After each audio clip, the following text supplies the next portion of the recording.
we often do, we hear the opposition talk about disclosure, the need for disclosure, the need for transparency. I think it's important for the Belizean people to understand and appreciate that this is in fact what we are doing. This is disclosure, transparency in practice, right? Not just in rhetoric, because that's what we've heard from them. Rhetoric about disclosure, rhetoric about transparency. And their record in government, as others have pointed out, is one of the complete opposite of disclosure and transparency. It is our party that had to take them to court. And in fact, the court found and determined that the then Prime Minister had failed, as others have publicly stated, to properly and legally seek and get the approval of the National Assembly for over $1.5 billion in spending. So they never thought it was important to bring these supplementary appropriations. They just continued on doing everything that they wanted to do. So $1.5 billion never accounted for. And so I think that's important. It's important that the Belizean people understand that you know, it's not always easy for a government to bring these supplementary appropriations. The easy thing to do is what they did, was to just ignore it, and not provide any accounting for it. And just spend.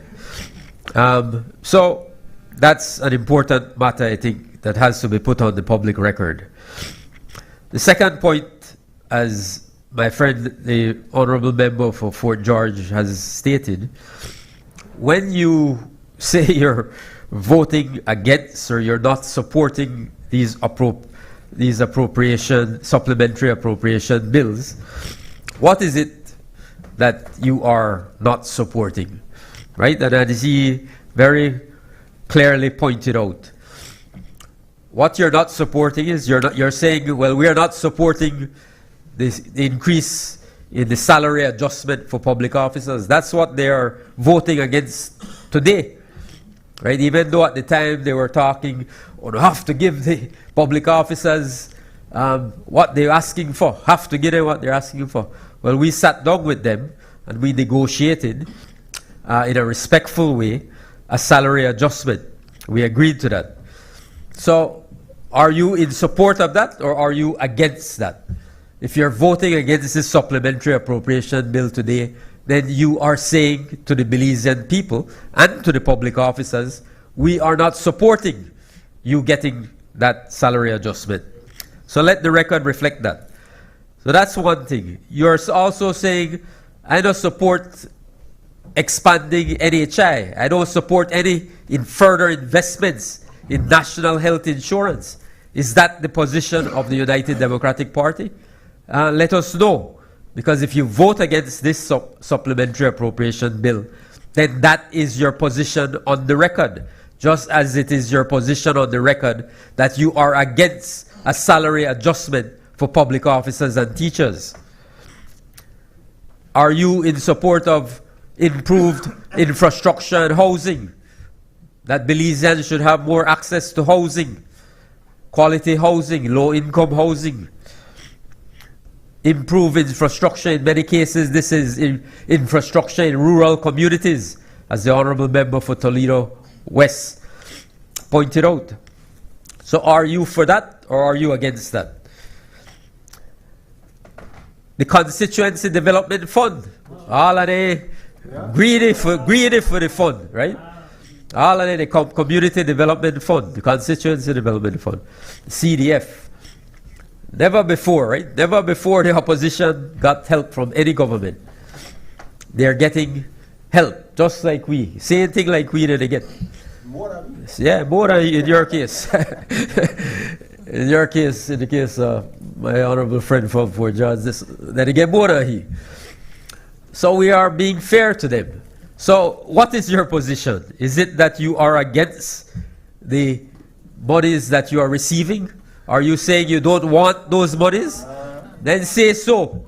Say so publicly. If you're voting against the appropriation bill, then you're voting against the monies that you have received. Don't receive it, Chairman. Don't spend it.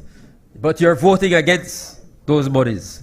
So what is the position of the United Democratic Party on the Constituency Development Fund? If you don't want it, then say so that we have that on the record that you don't want those funds. Rural development. The Honorable Member for Toledo West talked about it. Again, monies in this supplementary appropriation, there are monies there for rural development, community development work. Are you in favor of that or are you against it? What is the position of your party on this very important issue? Rural development. You all come here all the time complaining about this and that. You don't have this, the rural, your villages don't have this, your villages don't have that. This bill, these bills provide additional resources for rural development, community development work. Youth and sports. How many times have we talked about the need for increased investment in youth and sports? Right? Even they have raised it from time to time. So what are we doing? We're giving more monies. The Ministry of Youth and Sports has said, listen, we need some more resources for specific investments to improve. MCC and I think the Marian Jones, the Mexico Center, correct, Chairman, Minister. So the cabinet agreed we need to make these investments. So they've allocated additional funds, I think almost $1 million for that purpose. So are you saying you're not supporting that? I mean, is that what your position is as a party? You're against further investment. The border defense, border security, again, there are monies in these supplementary bills for enhanced border security, border defense, investing in our border facilities. Are you opposed to that? Are you against that? If you vote against these supplementary bills, that is your position on the record, that you're against these things. And then finally, Mr. Speaker, as my honorable friend from Toledo West has very articulately pointed out, lots of investments in education, the Education Upliftment Program project, which has been very transformative in terms of providing access to education for our young people across the country. But also in this supplementary, where another $5 million is being spent on scholarships and financial assistance for our students. So another $5 million. Increasing the UB subvention by $1 million. Are you all opposed to that? Are you opposed to that? Are you opposed to more? Because the first ones were run, as Minister can tell you, they are the first ones were run to the ministry, said they need more support. They need more support for their constituencies, more financial assistance for their constituencies. Even though our government has given them unprecedented support. When we were in opposition, we got nothing, little to nothing from them in terms of educational assistance for our constituents. So are they against these spendings, these additional spendings? The Connect Ed program, expanding Wi-Fi and internet services to our schools. Again, these are things provided for in these supplementary allocations. Are you against that? Do you not want our schools or students to have more access to enhanced Wi-Fi services, internet services? The National Healthy Start feeding program. We're feeding, as Prime Minister said, we're feeding over 15,000 young people every single day. They go to school, they get a meal every single day under the National Healthy Start feeding program. And we are going to expand that program. We're going to reach every corner of this country with the National Healthy Start feeding program. So are you opposed to our young people, to our students getting a meal at school? If you vote against this bill, That is your position on the record of the United Democratic Party. And I hope the Belizean people are paying attention. They are against all of these things when they stand up here and, just talk empty rhetoric that they're opposed to these bills and talk, this is what they're against. This is what they're opposing. This is what they're voting against.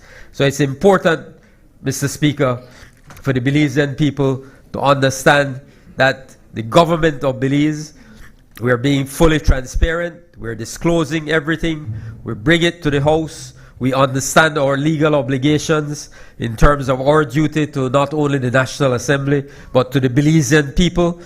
So we bring these bills so that we can have a robust debate about them. And the people need to understand as well what is included in these bills. As I said, the Ministry of Finance has made it very clear that these are, in many cases, we're dealing with, especially the second bill, we're dealing with a lot of urgent and unforeseen expenditures that have arisen.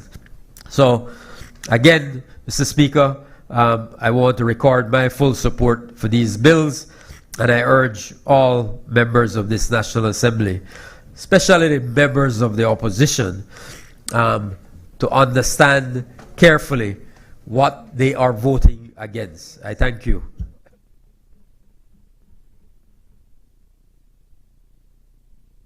Thank you, Member for Freetown.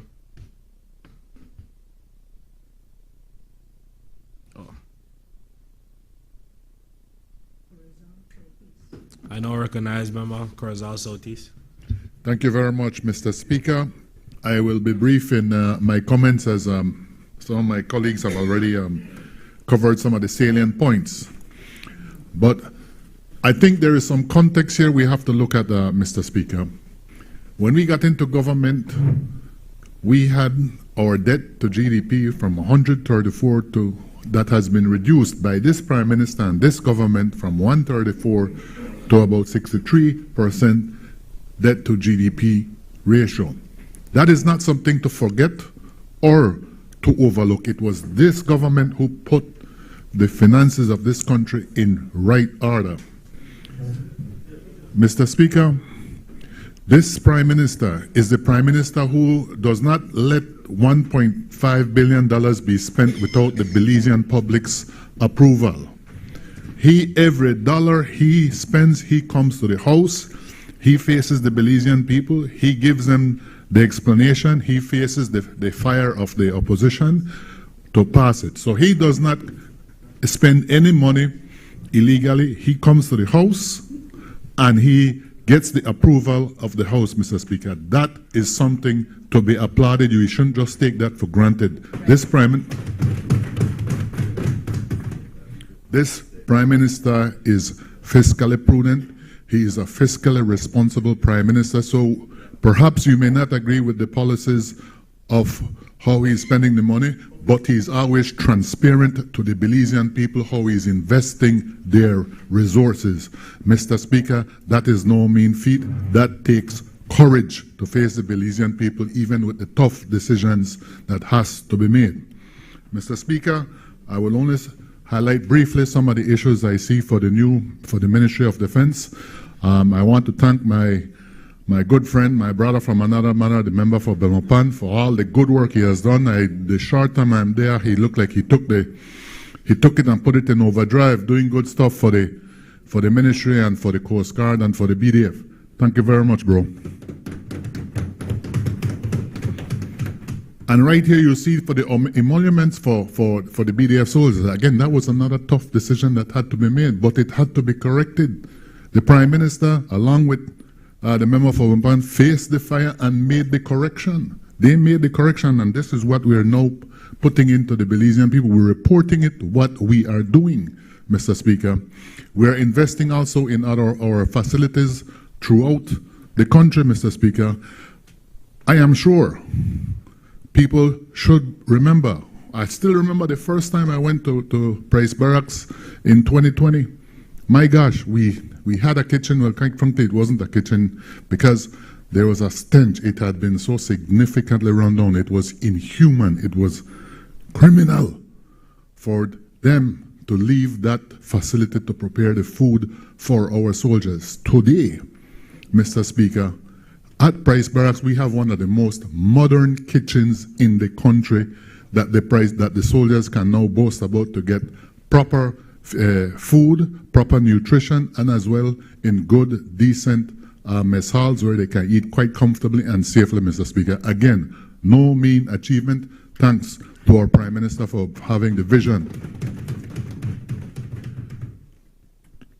From November 20 to up to now, including what my good friend from Belmopan has done, we have done a lot of improvements over the years in fixing up the bases from Camp Belisario to Isles Camp, Price Barracks, and now the next one that has to get some significant work is Fairweather Camp down south. Again, that facility was left in shambles, Mr. Speaker. We have to fix these things. We can't keep our soldiers living in these conditions. Every now and again you see it come out on Facebook, some of the how these things look. Mr. Speaker, if we don't invest in it, then who will? And it costs money. We have to house our soldiers safely and properly, because when they go out on patrol, they're facing all the elements. They're there at the tip of the spear protecting our country. We need to invest in our facilities, Mr. Speaker. So those are the basic comments I wanted to make, Mr. Speaker, that this government, under the leadership of the Prime Minister, faces the Belizean people, and he's transparent how he's investing their money, and he seeks their approval before he starts spending, Mr. Speaker. I am fully in support of this, and I'm proud to be part of this government. Thank you. I now recognize the member for Sand Creek West. I rise to support the supplementary budget presented by the Prime Minister of Belize. I've been in opposition for maybe about 13 years, and I cannot recall that the past Prime Minister and the past government presented a supplementary to the people of Belize. And so I want to applaud the Prime Minister to present to the Belizean people before the money is spent. And yes, you make a budget for a particular period of time, but circumstances arise where that money is not enough to push you through to complete the financial year. I want to recall back the Southern Highway. I can remember last year or year before when the road was in a pretty rough condition. And the Belizean people living in the area called Rodwell Ferguson, what are you going to do about the condition of the Southern Highway? Unfortunately, after they called me out, I spoke to the Minister of Infrastructure about the condition of the highway. And he told me, Rodwell, we are going to start the first phase in about 14 days. That by itself was a relief for me. And so we want to push the Southern Highway all the way to Independence. And I want to give that ministry kudos again that road improvement is going on as I speak. And so people in the area recognize what has been done. And we're a small country with 400,000 people, with a landmass of 8,867 square miles. It's a huge landmass compared to the population. So government have to be very careful of what they do and how they do it to benefit the Belizean people. I could recall over the last 2 or 3 months when it's time for school, especially tertiary institution, many students come to me and say, Minister, how can you give some kind of assistance for I to go to school? And the demands is huge, it is great, and while the Ministry of Education said, Minister Ferguson, we got too many requests, and the funds are basically depleted. But the then Minister Oscar Wikenya, Minister Oscar Wikenya, saying I present a supplementary to Cabinet for approval. I can see just in this week that is a part of the approval of a new supplementary. So I can almost assure the students that don't worry, your assistance will come for you to continue your education. And so these factors are very important. And while the member on the other side are saying, but what are you giving back to the Belizean people? Just by providing this infrastructure, this educational assistance, you are giving back to the Belizean people indirectly. But I guess they want us to give them back into their own hands and say, here, $100 here. While we continue the grocery bag program, COVID is over almost 6 years now. But this government recognizes that there are people out there who need some assistance. And so make provision every single year to give back to the Belizean people. What I noticed then that the vast majority of our Belizean people are happy and appreciative of a government of the People's United Party, because we give back to the people. Those who want to criticize, let them criticize. They have their own reasons why they want to criticize. And I want to remind the opposition that imagine for all these years, Belize never knew that there were supplementaries, because 1.5 billion was not accounted for to the Belizean people. Now you have a government that has been very transparent and make sure every time they want to spend that money, they come to the National Assembly and present it to you first, so you hear what we are going to do with your money for the next couple of months. So again, Prime Minister, I want to acknowledge and thank you for recognizing my effort and giving me the opportunity to become a senior minister of your government.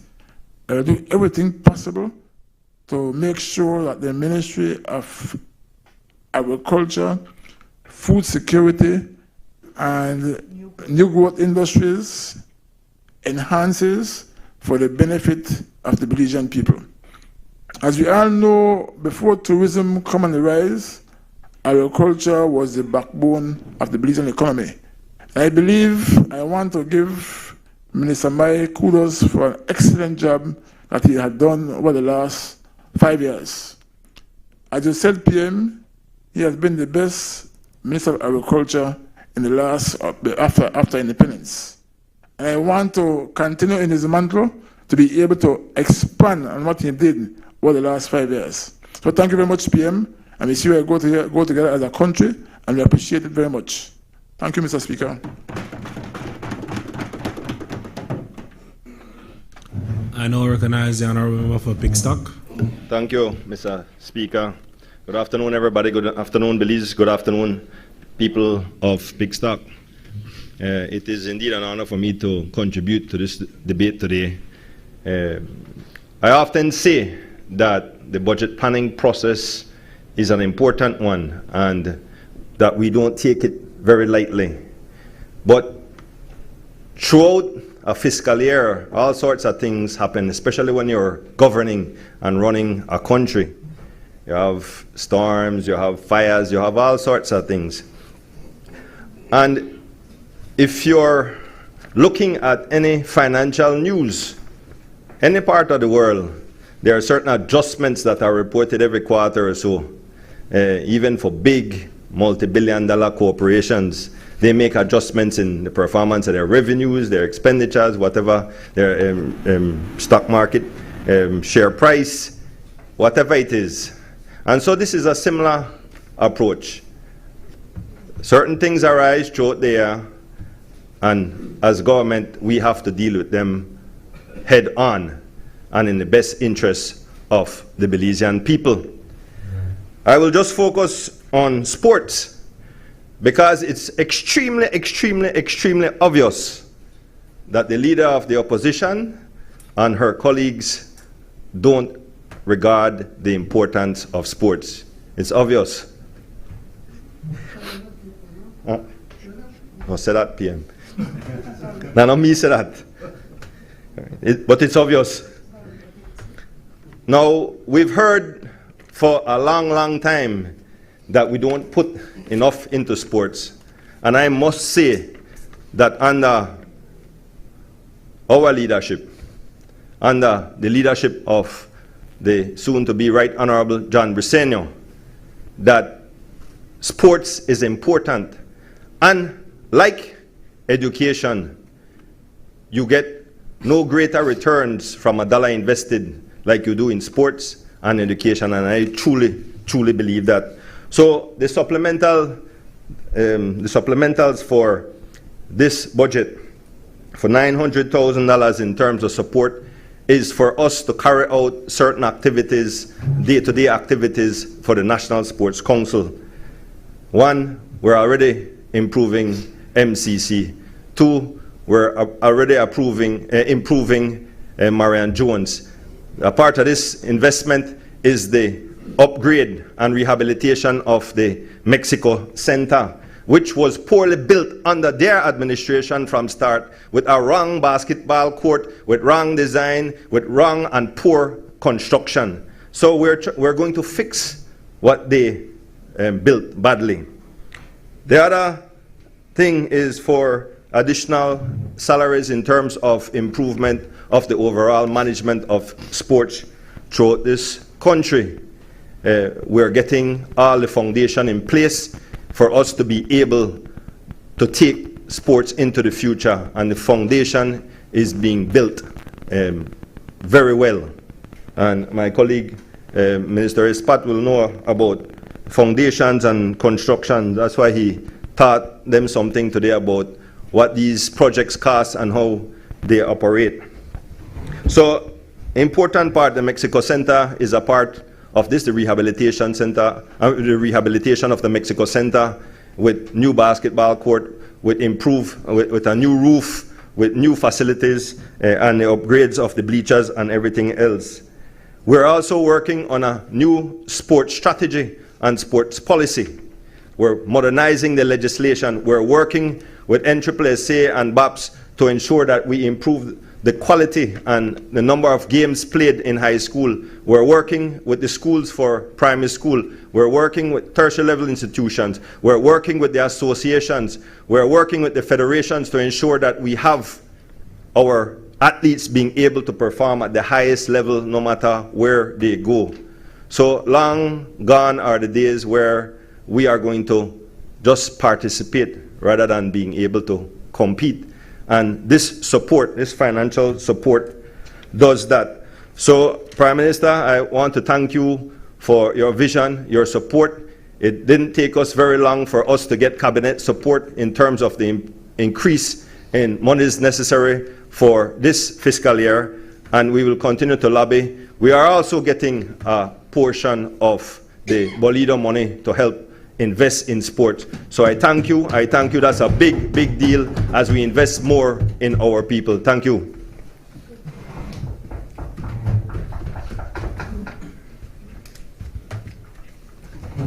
I now recognize the honorable member for Port Loyola. Good afternoon, everyone. And first of all, let me say happy afternoon to all the wonderful residents of Port Loyola. Mr. Speaker, I rise to give full support to these two supplementary bills because they are necessary spendings to ensure that Belizeans get the opportunity to improve their standard of living. These two bills are unexpected money that had to be spent to better the lives of our people. Mr. Speaker, unlike the previous government that spent over $1 billion with absolutely no accountability to the House of Representatives, this government led by Prime Minister Briceño has brought these two supplementary bills to Parliament to explain to the Belizean people how the finances of the nation are being used to make life better for Belizeans. Mr. Speaker, I support these two supplementary bills because for the first time in over 40 years, the streets of Arlington Drive will be paved after the necessary drains and filling are done. Mr. Speaker, I want to repeat that. After over 40 years, it is under this PUP government led by Prime Minister Briceño that the streets of Arlington Drive will finally be paved. Mr. Speaker, I also support these two supplementary bills because for the first time, Trinity Street, Unity Street will be paved, as well as two new streets that have built in Arlington Drive extension. Those streets will not be paved, but they will be filled with Arlene material or stones, which is very necessary because I fill them with clay, and now thanks to this supplementary bills, funds will be available to cover them with stones, as should be in the case. Mr. Speaker, I also want to say thanks to MIDH and Minister of Infrastructure Development and Housing, Honorable Julius Espat. By the end of December, over 6 new streets will be built in the Genosha area of Port Loyola. I think Mr. Espat deserves a... All right? Okay. Additionally, as a result of these 2 supplementary bills, persons in desperate need of better housing, I won't call their names, on Farbers Road near the Muslim school, on Malcolm Street, on Reggae Street, and on Niels Penn Road, we will be the beneficiary of better housing shortly as a result of these 2 supplementary bills. Mr. Speaker, sorry about that. I want to say this before I close, that much more could have been done to upgrade Port Loyola and the other areas of Belize City if, under a corrupt deal, the previous government hadn't spent $8 million in a bloated contract for less than a mile of Farbers Road, when all the competent engineers say that less than a mile of Farbers Road should have cost the government no more than $3 million. Mr. Speaker, I fully support these 2 supplementary bills. Thank you. Thank you, Member for Port. Now I now recognize the member for Danriga.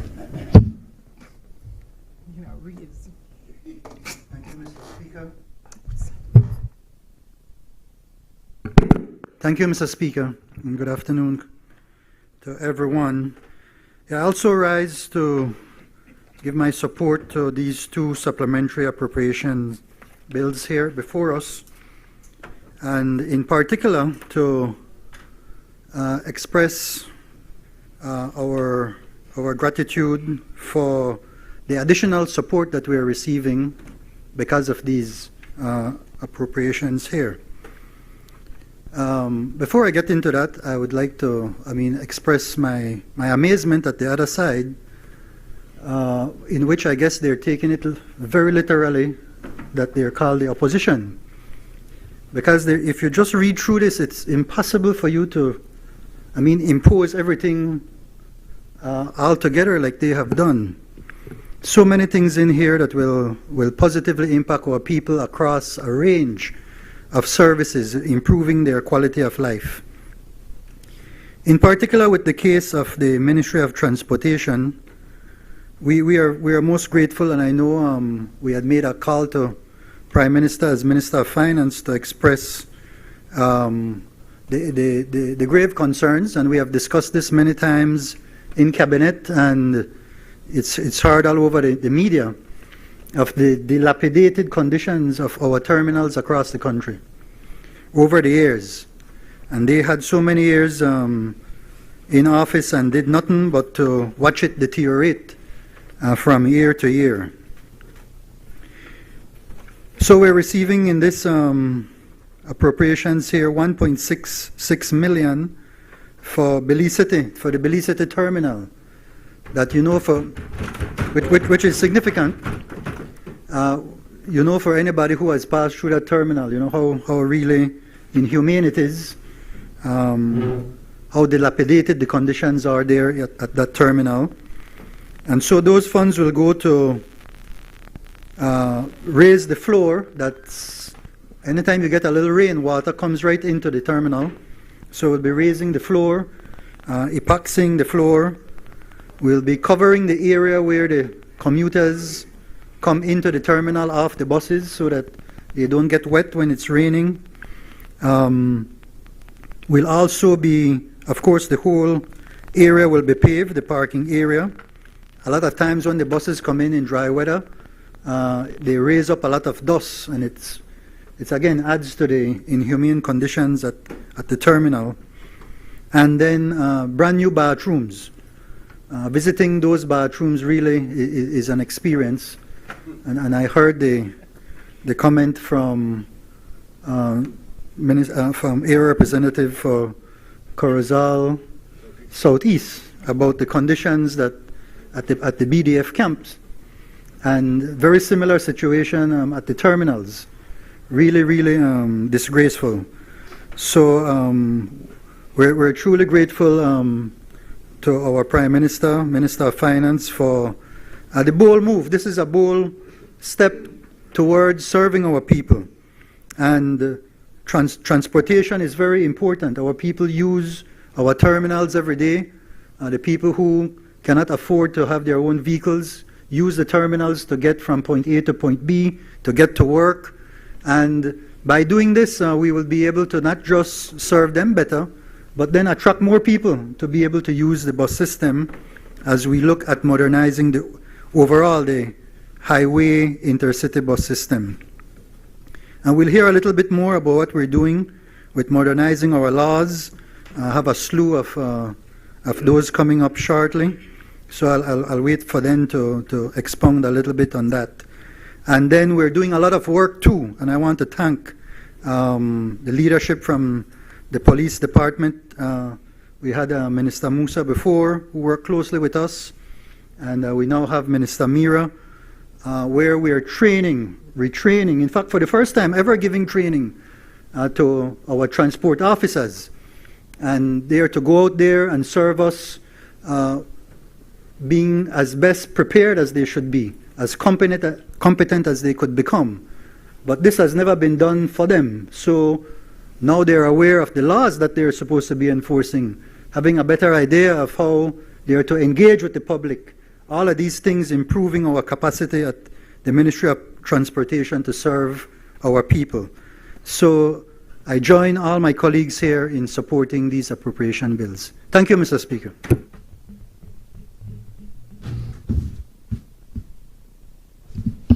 I now recognize the member for Kaya North East. Thank you, Mr. Speaker. Mr. Speaker, I also rise to support these general revenue appropriation bills. I will not go into what my colleagues have already mentioned, but I want to go directly to looking at where this appropriation bill really supports solid waste management within my ministry. Mr. Speaker, we have 11 transfer stations and one sanitary landfill at mile 23. Of the transfer stations, we have 7 that are operational, and we have 4 that are non-operational. The government, through Cabinet, sight fit that we must start to operationalize the other 4 transfer stations. And so we want now to commence the operationalization of the Orange Walk transfer station, and hopefully next year, for next budget year, we will be able to at least bring in 1 more and then the next 2. So I fully support this bill looking at how we can operationalize these transfer stations. And so this is the money that is going close to $1 million to operationalize the Orange Walk transfer station and to retrofit a little bit the transfer station itself, because it has been many years since the IDB project had constructed these transfer stations, and it has not been operational. Going back to my constituency, Mr. Speaker, in Cayo Northeast, I can recall a few years ago when I heard Minister Julius Espat mention that they were taking down the old Harlover Bridge and constructing a new bridge. Well, I was coming from Orange Walk, from Blue Creek, in the Orange Walk district, and when I passed through going into Belize City, my driver and I stepped out of the vehicle after we crossed the bridge, and we went down towards the river. We took some pictures, and we noticed that that bridge was really sound. The metal pieces were good, and I made a call to the Honorable Julius Espat, and I said, I think that bridge would fit perfectly at Branch Mouth in San Ignacio, between San Ignacio and Santa Familia. And he said yes, as long as it can be used. And so that's how the whole thing started. And now it is already underway.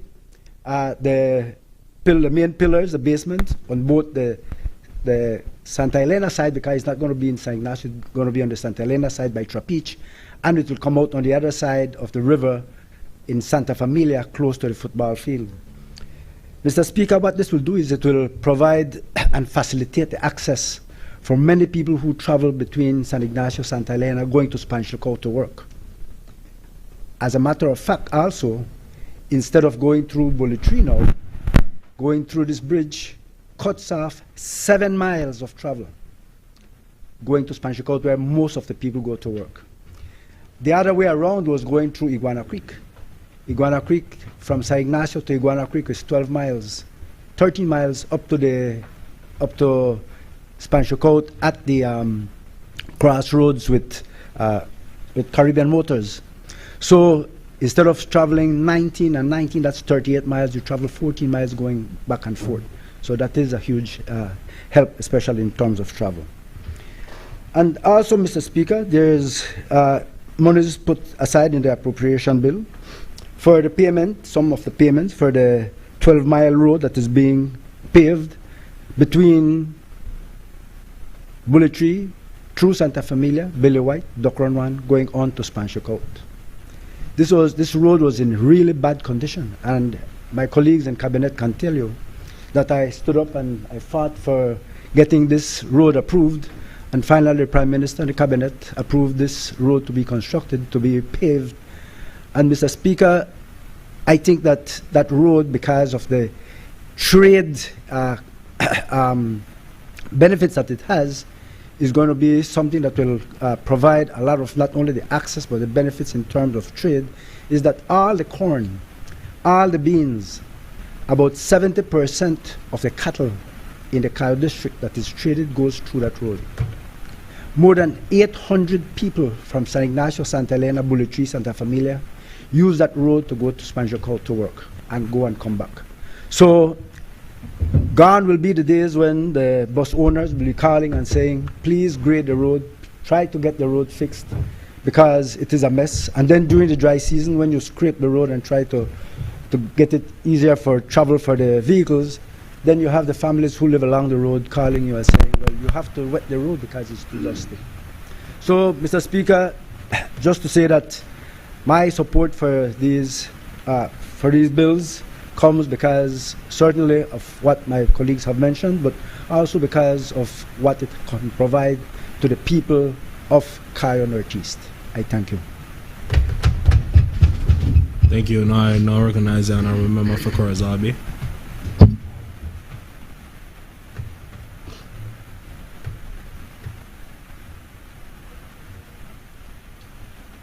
Good afternoon. I rise in support of the General Revenue Supplementary Appropriation Bills. Mr. Speaker, I would just like to generally look at my notes. And in addition to what has already been said, in terms of my ministry, Human Development, Family Support, and Gender Affairs, these new supplementary appropriations will aid us in a variety of ways.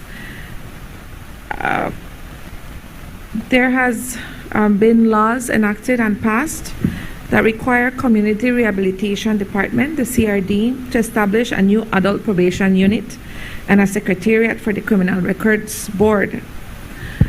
Mr. Speaker, that's an entire new unit that requires staffing. It requires, which requires money. It requires that we get vehicles. As expressed by the Prime Minister, these are not luxury vehicles, these are for work. In addition, the Adult Alternative Sentencing Act establishes non-custodial sentences for adult offenders, where before the CRD was only responsible for managing first-time offenders that were minors. We are now required and responsible for managing first-time adult offenders. And the sentences often in times include community service, rehabilitation, and reintegration into society. The department is also to establish restitution centers for adult offenders and use technologies such as anklet bracelets to monitor first-time offenders who are on probation. That department is also tasked with the development of social inquiry reports to present to the courts, and these reports indicate the department's progress in meeting the goals identified for each adult offender who is one of the non-custodial sentencing programs.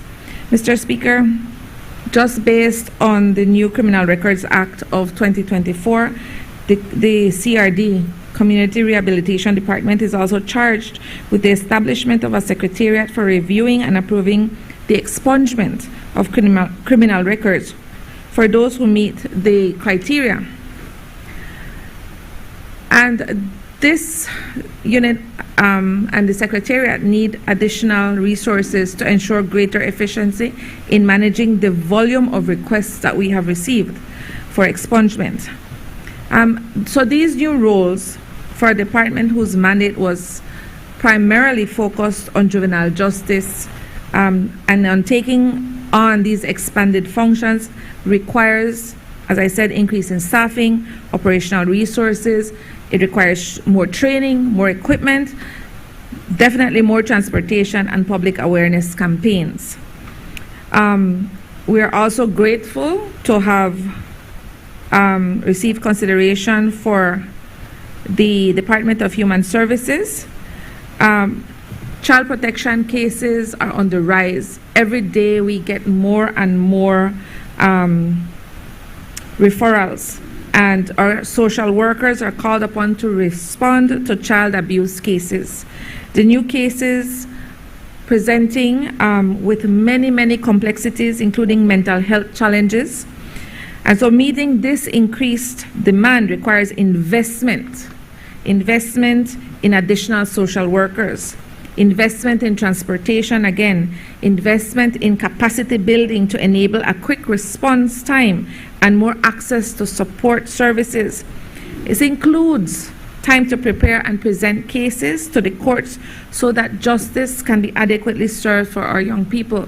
So when you say you don't want and you are refusing to support these appropriation bills, you are saying you refuse to invest in the most vulnerable, in those communities where we have especially young people who are at a crossroads, who with some investment and time and effort can be helped. So, Mr. Speaker, in addition, for Family Support and Gender Affairs Department, every day receives calls for assistance, whether it's for elderly support or in managing a situation with a homeless or displaced person. There are many calls for needs for fire victims, for victims of gender-based violence. So our social workers are called to respond. And if anyone is monitoring social media, and I think we all are, you will note the increase in those cases being referred to the department. So when people are in crisis, they need immediate assistance. And once that situation is stabilized, then that individual or sometimes the entire family requires ongoing support to get their life back on track. Like the work of the other two departments, these interventions are labor intensive, they're very complex, they require staffing, they require transportation, and they require capacity building so that when the calls for the help come, they can be answered. And just to really be clear, while the ministry does, as its mandate, have social protection, it is not the only ministry. I also support these bills because the Ministry of Education has gotten a large amount of support. But I want to take just a bit of time, and if you'll indulge me again in reading off of these notes, that since 2020, there has been an increase in enrollment from 22,760 young people at the secondary school to now in 2025, 23,534 students.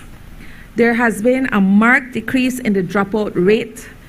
In 2020, that was 6.1% of the people enrolled would drop out at the high school level, and that is down to in 2025 to 3.5%. There's also been a decrease in the repetition from 10.4% in 2020 to 4.9% in 2025, which means that this government, with the investments that they have made in education, in sports, in the Ministry of Human Development, Family Support, and Gender Affairs, is working for those that are most vulnerable. They're working for young people, for families at risk, and ensuring that those in those communities get the help that they deserve. And with these statistics, it shows that what we're doing is working. What we're doing is not only talking, but the work is getting done and the results are tangible. So with that, again, I reiterate my support for the bills. Thank you very much. I now recognize a member for Toledo East. Good afternoon, Mr. Speaker. Good afternoon, Belize. Good afternoon, colleagues. I rise to support the two supplementary appropriation bills. First, I said I wouldn't stand, in the interest of time, but it will be remiss of me of not stand to support such a balanced bill between a bill that is well balanced when you look at social protection, economic transformation, and infrastructure development. I was appalled to see the opposition's stand on just to blatantly say, we reject, we will not support. And I enjoy reading Nelson Mandela's books. And in one of his quotes, he said, an opposition, or a good opposition, must always have a better proposal than the government, which then clearly states that they are not a good opposition. And I have, and I enjoy an excellent relationship with. Yes, But I want to highlight one point. Within this bill, there is a support for one of the most neglected, forgotten villages who supported the UDP election after election, and that is Monkey River. Monkey River have supported them over and over. And there was an issue with erosion which started under the last Barrow administration. You can go to Monkey River now and you will see the houses being swallowed by the water, swimming in the ocean. No, they did nothing. When I speak to the people there, you know what they were saying? The Barrow administration told them, just get out from here. That's the best advice we can give you. Now, how will you tell someone that maybe owes to the bank, have a mortgage? That's the only place they know as home. And then they will go as far as saying, just get out from here, go build a house somewhere else. And then not even had the decency of giving them a piece of land of where to go. But I'm happy to announce today that this administration, within this supplementary bill, and there's some studies, scientific studies, not only studies, scientific studies that were done by the Ministry of Sustainable Development, in collaboration with the Ministry of Infrastructure Development and local government, we will be implementing a way of how to mitigate the erosion problem in Monkey River. And I felt the need to say it simply because the people of Monkey River were loyal to the UDP. But I also want to put in record that they are no longer loyal to the UDP, simply because they did nothing for them. Once again, I want to reiterate, I support the two supplementary appropriation bills. Thank you.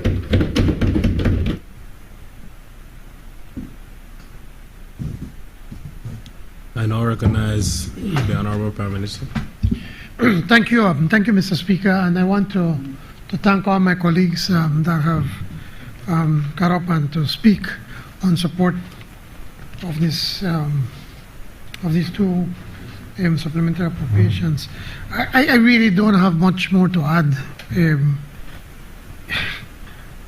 about no. I think we cannot miss Shine Barrow, you know, because at least Shine Barrow prepare yourself, no? I come with something, but you still not miss her. Still want to keep over there. All right, maybe that's a good thing. Yeah, maybe we should keep this leader of the position where she is, because she makes no preparation. You could see just to try to bluff her way through this presentation and not making homework. And obviously, and this is the person that claims that you want to be Prime Minister, man. You need to work to be able to get your points across. As to my poor friend from Mesopotamia,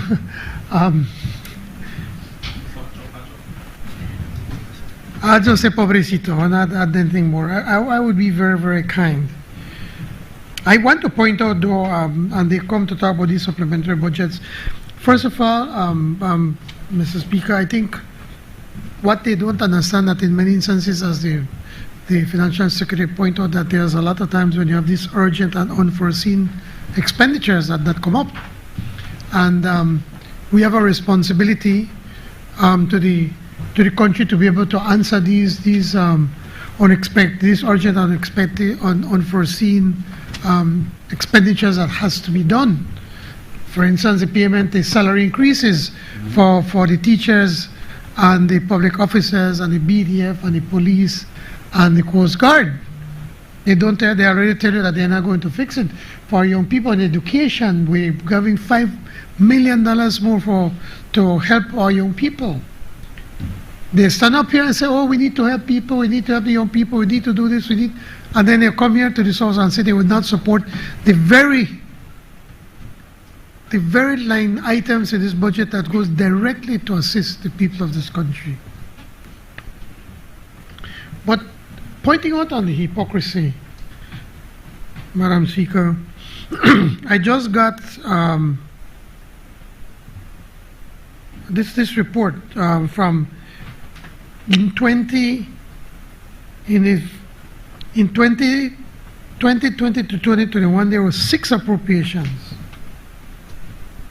6 appropriations the UDP did. Remember, that was coming to the election. All of this is just before the election. And there, in one of them, when you look at the numbers, Mr. Speaker, the appropriation was for $198 million. 198. But yet they come and to accuse, and they don't look at themselves in the mirror. And that's the problem I have many times when they come to accuse us.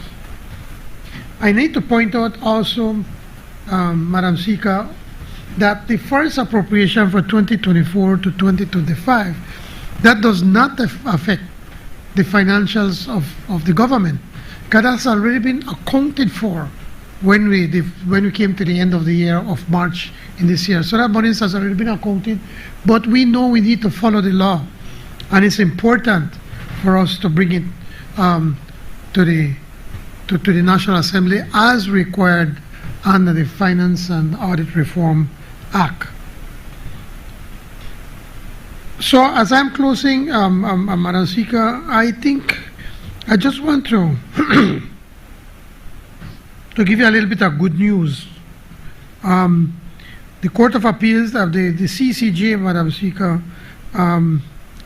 just gave a ruling on the Tomza case. Remember when the UDP decided to give a company an exclusive to bring in butane into Belize? They got a claim that the price was going down, and then got everybody else out of business while these people could have gone to go to buy it from them.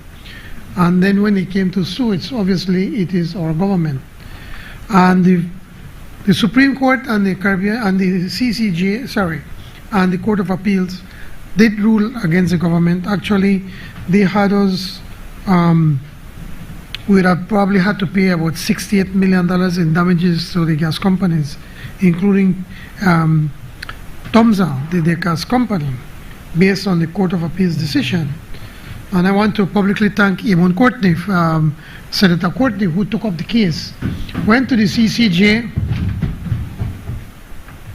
and guess what? Senator Courtney win the case.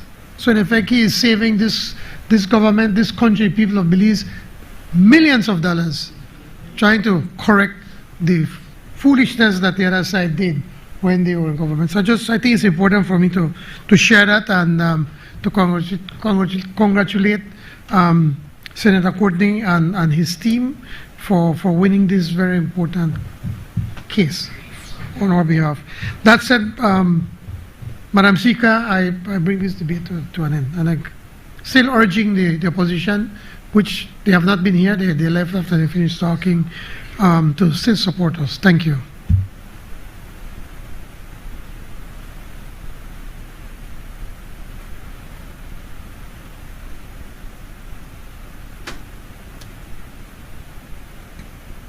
For purposes of clarity, I will read the pronouncement separately for both bills and then put the questions separately. Honorable members, the question is that the bill for an act to appropriate further sums of money for the use of the public service of Belize for the financial year ending on the 31st day of March 2025 be read a first and second time. All those in favor kindly say aye. Aye. Those against kindly say no. I think the ayes have it. Honorable members, the question is that the bill for an act to appropriate further sums of money for the use of the public service of Belize for the financial year ending on the 31st day of March 2025 be read a first and second time. All those in favor kindly say aye. Aye.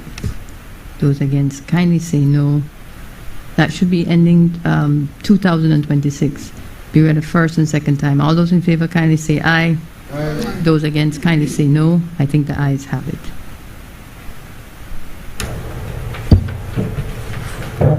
Bill for an act to appropriate further sums of money for the use of the public service of Belize for the financial year ending on the 31st day of March 2025. Bill for an act to appropriate further sums of money for the use of the public service of Belize for the financial year ending on the 31st day of March 2026.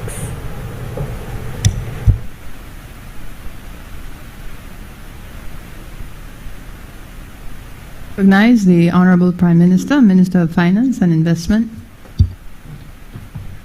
Madam Speaker, this is the Financial Services Commission Amendment Bill 2025. I rise to introduce a bill for an act to amend the Financial Services Commission Act number 8 of 2023 to provide for the grant of a special license for trading in virtual assets and other similar activities and operations, and to provide for matters connected therewith or incidental thereto. Madam Speaker, this bill has the recommendation of the Cabinet. As we have explanation, Madam Speaker, this bill represents another important step in our efforts to modernize Belize's financial system, strengthen our international standing, and position our country for the opportunities of a rapidly changing global economy. When this House passed the FSC Act in 2023, we took a deliberate and responsible decision. We placed a temporary prohibition on virtual assets activities. We did so because the risks were high. International standards were evolving and the global market was unstable. We did so because it was the right thing to do for Belize. And Madam Speaker, that decision has served us well. It allowed the Financial Services Commission the time to build capacity, strengthen its supervision, conduct risk assessments, and align our systems with the standards of the FATF and the IOSCO and those emerging under the OECD. It allowed us to prepare properly, carefully, and confidently for what comes next. Madam Speaker, the world is changing. Digital assets, tokenized finance, and new financial technologies are reshaping the global market. Countries that are thinking ahead are creating frameworks to attract responsible investment encourage innovation, and build new economic opportunities for their people. Belize cannot afford to sit so. Our young people cannot afford for us to sit so.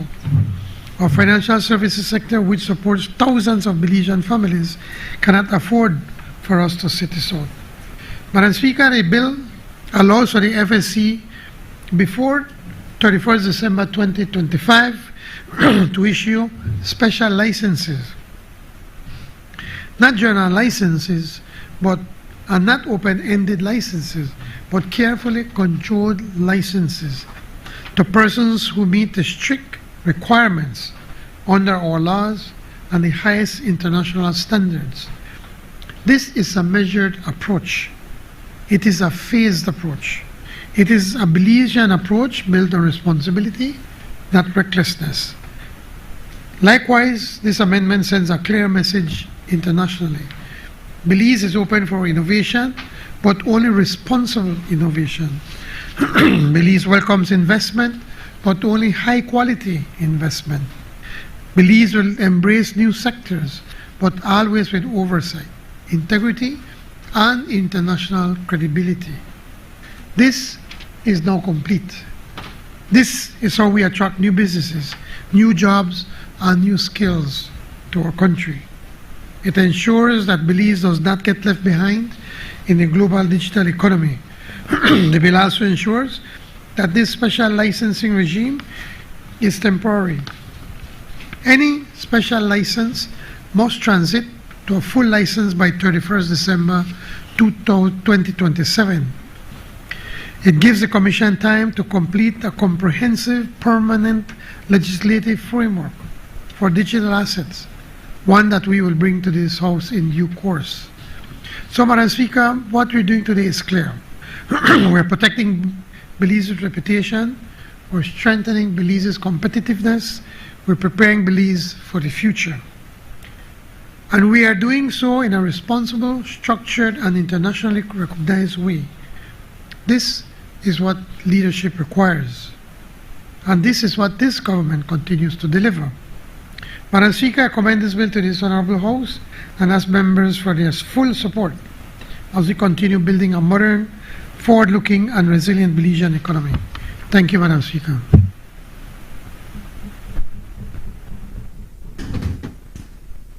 Honorable members, that bill is referred to the Finance and Economic Development Committee for examination, consideration, and report. Bill for an Act to amend the Financial Services Commission Act Number 8 of 2023 to provide for the grant of a special license for trading in virtual assets and other similar activities and operations, and to provide for matters connected therewith or incidental thereto. I recognize the Honorable Prime Minister, Minister of Finance, Investment and Economic Transformation. Madam Speaker, this is the Sugar Industry and Cogeneration Project Amendment Bill 2025.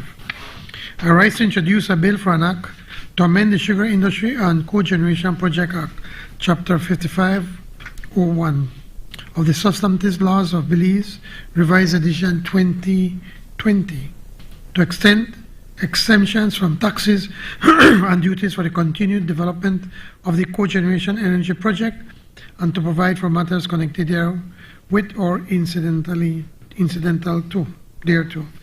Madam Speaker, this bill has the recommendation of the Cabinet. As just some short comments, Madam Speaker, in October 2012, ESR acquired 81% stake in BSI. They paid around $130 million. They came at a time when the company was going through some very serious financial distress. Some of these issues, one, well, ESR had to clear the BSI's debt, which included a $10 million government bailout loan and external loans associated with Belcogen, the cogeneration plant totaling over 120 million Belize. To remind members of this Honorable House, I think it was in 2011, BSI ran out of cash and could not make the third payment. And the only way they could have made the third payment to the farmers was then government by government lending them $10 million. So it was obvious that BSI was at its verge, on the point of being declared bankrupt. So we were very fortunate then that ESR came in the picture, bought over the company, and paid off the loans that they had, including the $10 million to the government of Belize. So they stabilized an industry, ensuring continuity of thousands of cane farmers and employees. The government supported the investment by providing tax exemptions with business tax and withholding tax, which expired in 2017, followed by the expiration of a customs duty exemption in 2022. Following the acquisition, ESR invested another $235 million in capital projects, which they used to do the following. They expanded the mill capacity, the grinding capacity, the value-added production lines for specialty and direct consumption sugars, we could refer to as DSRs, modernized logistics for raw sugar and molasses, including a $30 million upgrade at the Belize Creek Port, of the Big Creek Port, reducing loading times from 6 weeks, from 6 weeks to 5 days. And they made environmental improvements in the water treatment and air emission system. I know the people of Champion Ridge constantly were complaining that they have, despite what BSI said back then, that their clothes, when they put it out to wash, it got the soot from the ash of the boilers from BSI. Now that has been completely removed. They also addressed the issue of diversification and competitiveness. ESR's leadership enabled BSI to pivot from reliance on raw sugar exports to direct consumption, as we said, DC sugars, investing $64 million in production capacity. This strategic shift included open access to premium markets in the the EU, UK, CARICOM, USA, and Canada, which resulted in improved revenues for the entire industry. They reduced vulnerability to global price volatility after EU sugar reforms in 2017. That's when the EU, we lost the quotas that we had at the EU. The economic and social benefits of this acquisition contributed to the sugarcane industry, such as a 20% of Belize's population who were affected through direct or indirect employment.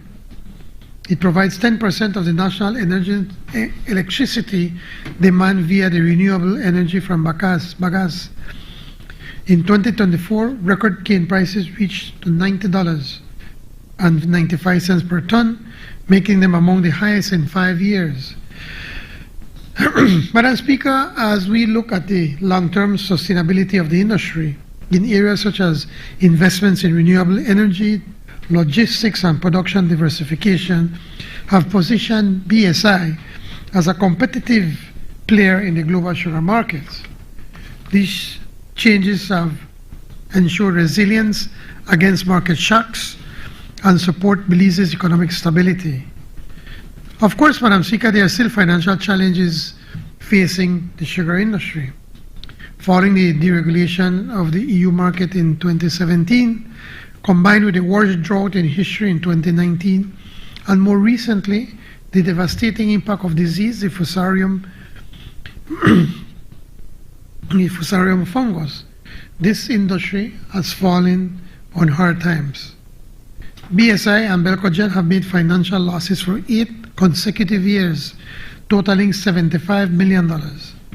So without the government support, the industry faces collapse and possibly the exit of ESR as a strategic investor, with the government having to step in to stabilize the operations. We have also taken another paper for the cabinet for the cane farmers.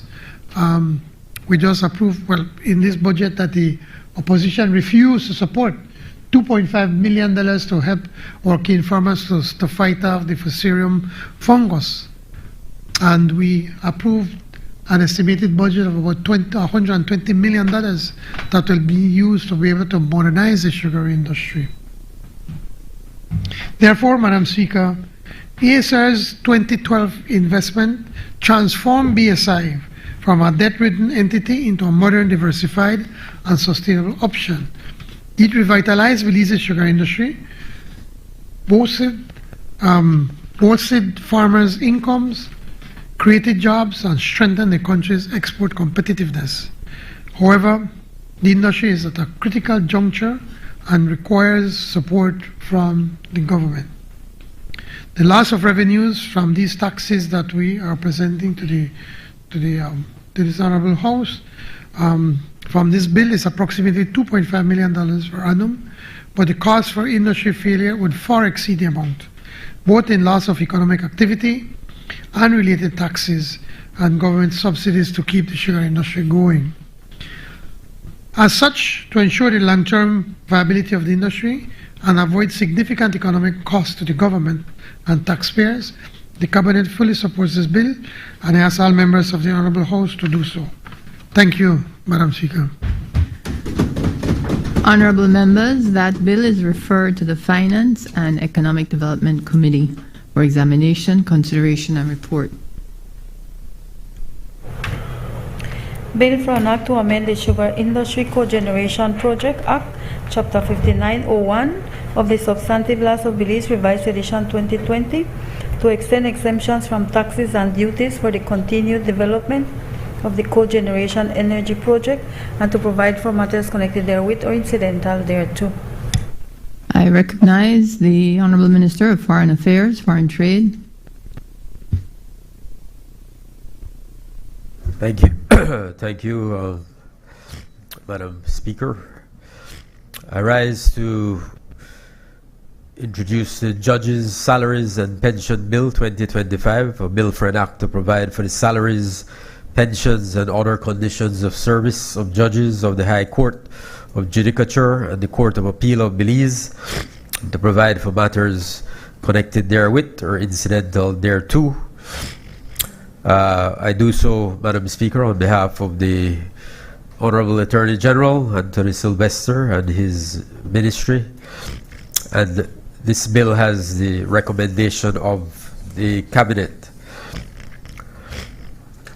With your permission, Madam Speaker, I'll just say a few words on introducing the bill. As all members of this Honorable House know, vital and critical to a robust democracy is an independent and efficient judiciary. This is the third arm of government that holds all of us in this Honorable House, members of the executive, and indeed all citizens to account. They interpret and apply the laws of the land. Among the many proud accomplishments of our administration over the last 5 years has been the progressive strengthening and modernization of the judiciary. This is evident in the restructuring of the senior courts of Belize, increasing vastly the complement of judges in the senior courts, starting the digitalization of the courts throughout Belize, increasing the annual budget for the judiciary. So in short, Madam Speaker, providing the resources necessary to enhance access and delivery of justice. Other bills that will be introduced today, the amendment to the Justice of the Peace Act, the amendment to the Domestic Violence Act, further highlight this government's commitment to achieving this objective. The Judges' Salaries and Pensions Bill continues this effort to strengthen the judiciary of our country. As you know, Madam Speaker, the Belize Constitution provides for the remuneration of certain office holders, which includes the Chief Justice, judges of the Court of Appeal, and the High Court. The salaries and allowances of these office holders are a charge on the Consolidated Revenue Fund, and it shall not be altered to his or her advantage after appointment. So while the Constitution expressly secures the entitlement to salary and allowances for judges, the same cannot be said for pension benefits.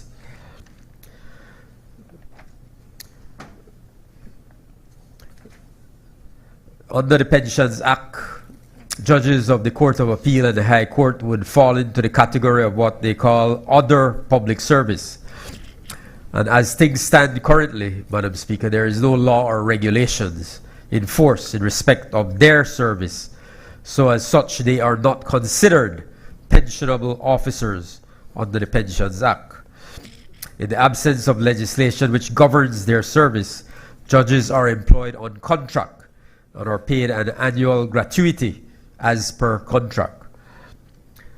But as our highest court, the CCJ, has said, in a case coming from Belize, no less, the Bar Association of Belize against the Attorney General of Belize, one of the important components of judicial independence is security of tenure. And they further pointed out that judges should receive adequate remuneration and have the security of a pension scheme. This, Madam Speaker, aligns with the UN Basic Principles on the Independence of the Judiciary, which in Article 11 states that the term of office of judges, their independence, security, adequate remuneration, conditions of service, pensions, and age of retirement shall be adequately secured by law. This also aligns with what Dr. Francis Alexis, a renowned constitutional scholar, if you went to law school in the Caribbean, at UWI, you would have read all of his books. Dr. Francis Alexis, in his text, Changing Caribbean Constitutions, and identifies as the reasons why governments should secure pensions for judges. Namely, one, judges should be entitled to a pension as a recognition for his or her service as an after-service financial benefit. Two, it is in the interest of the state to provide pension benefits as a part of the terms and conditions of service, so that on retirement, judges are not expected or required to return to practice at the bar. And three, providing the financial benefit on retirement helps to promote independence of the judiciary and encourages sitting judges to fearlessly guard the Constitution. So, Mr. Speaker, Madam Speaker, this is what this bill sets out to do, to put in law our state's obligation and commitment to an independent judiciary by enshrining the remuneration and pension benefits for judges in law. And once passed, Madam Speaker, will go along with the judges' salaries and pensions regulations. So this bill will go along with the regulations. These are regulations which the bill by clause 17 empowers the Governor General to make. So these two together, the bill and the regulations, the law, will then cast in stone provisions for pensions in addition to salaries and allowances for judges in respect of their service. So in taking this path, Madam Speaker, Belize will be joining the ranks of many other countries in the region and the world which have demonstrated the paramountcy for the rule of law and the independence of the judiciary by enacting laws for the salaries and pension benefits of its judges. So I therefore, Madam Speaker, on behalf of the Attorney General, very proudly commend this bill to this Honorable House, and we look forward to the full support of all members of the House. I thank you. Honorable members, that bill is referred to the Constitution and Foreign Affairs Committee for examination, consideration, and report. Bill for an act to provide for the salaries, pensions, and other conditions of service of judges of the High Court of Judicature and the Court of Appeal, and to provide for matters connected therewith or incidental thereto. I recognize the Honorable Minister of Constitution and Religious Affairs, Indigenous Affairs, and Transportation.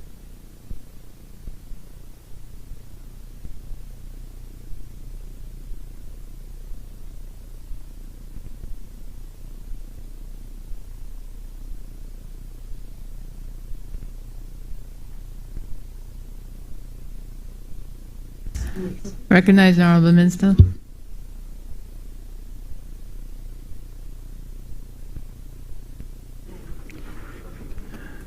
Thank you, Madam Speaker. Madam Speaker, this is the Motor Vehicle and Road Traffic Amendment Bill 2025.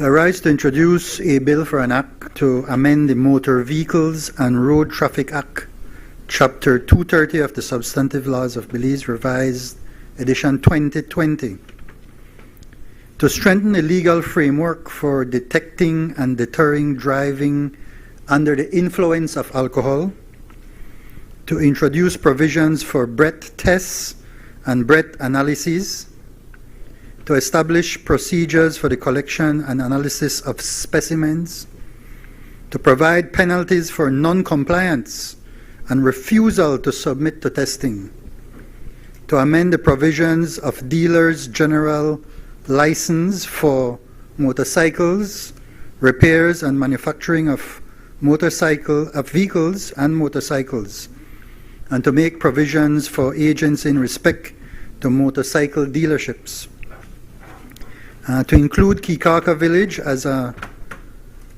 municipality, to provide for the payment of certain fees, charges, fines, and penalties to the Village Council of Kikaka, and to provide for matters connected therewith or incidental thereto.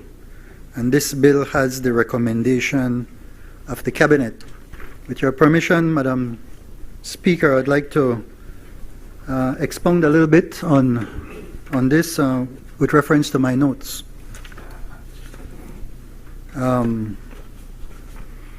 This amendment bill updates several parts of the law to provide safety on the roads and make enforcement easier. And we know that across our country, we are plagued with so many accidents, many of them including motorcycles.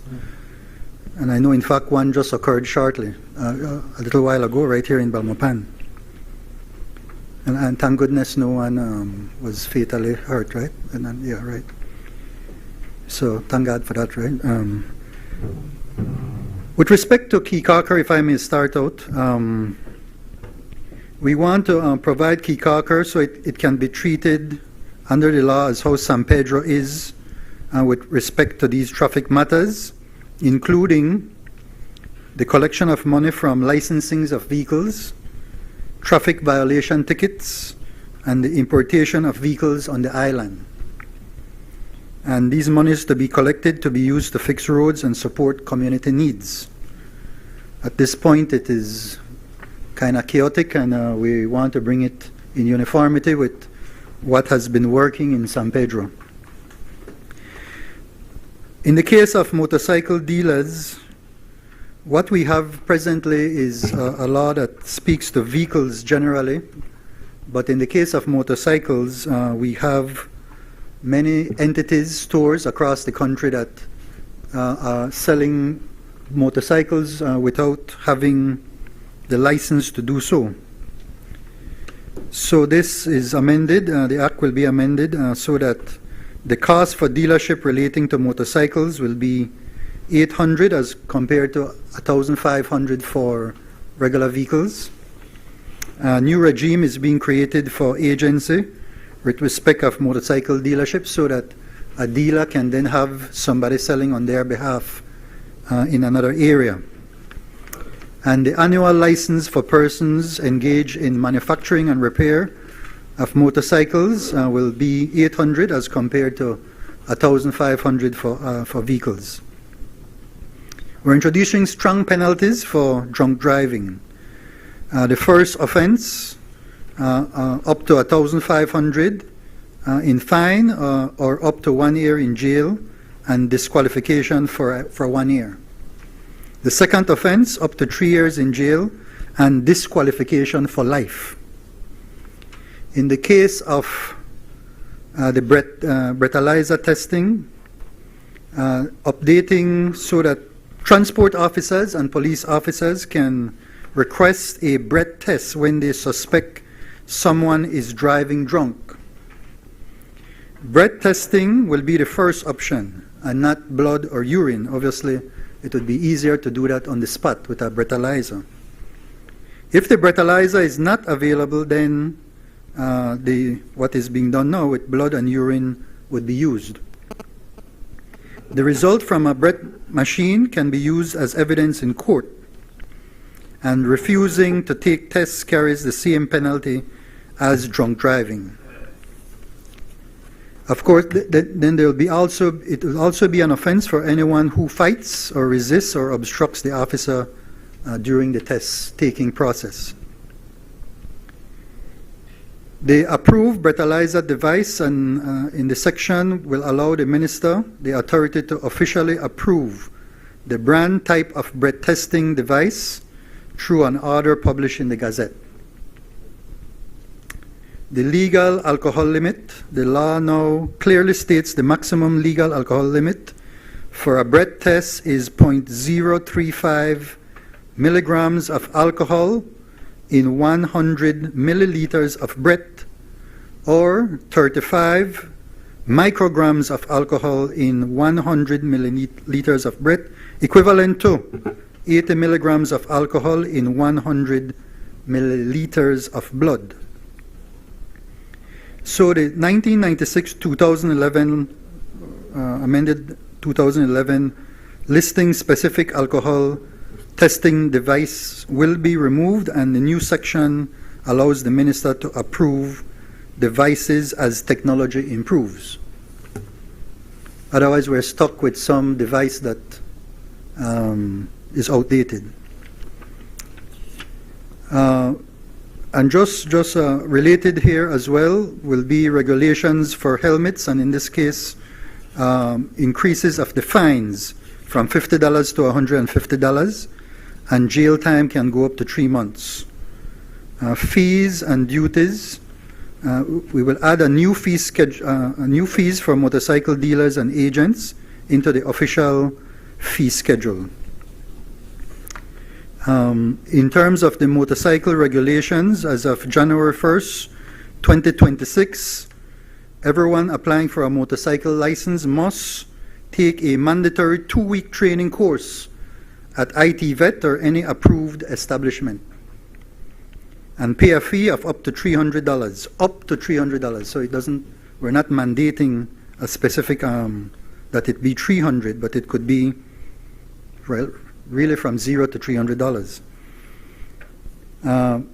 So people who already have a motorcycle license will be given 2 years in which to comply with this requirement.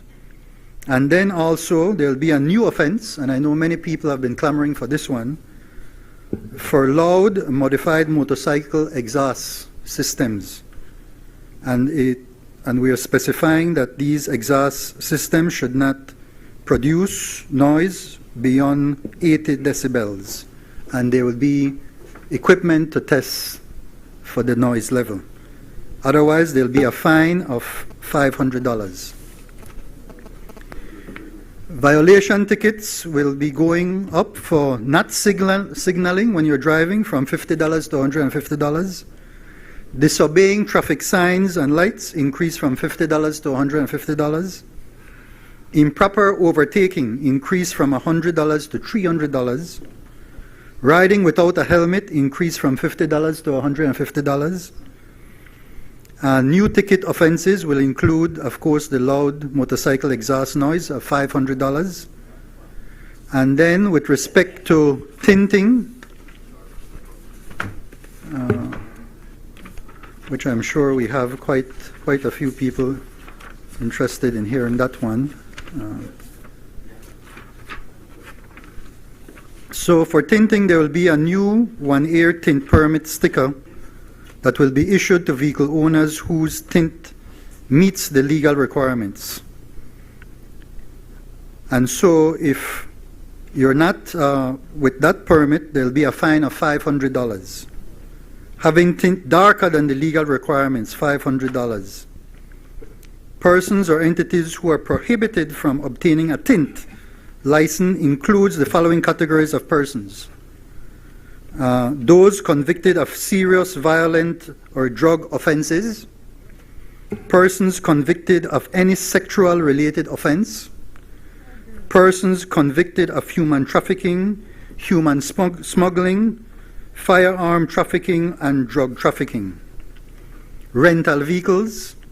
As we know, a lot of rental vehicles with high tint have been involved in criminal activity, and also taxes.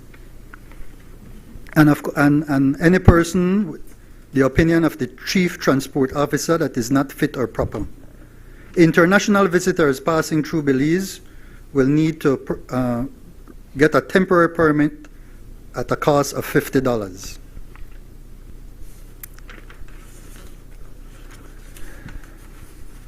So, in essence, Madam Speaker, we are looking at a slew of matters concerning enforcement, concerning very low penalties for these infractions, all with the aim of ensuring that we try to restore order and discipline within a deteriorated state that we have in our transport system. Thank you, Madam Speaker. Honorable members, that bill is referred to the Public Utilities, Transport and Communications Committee for examination, consideration, and report.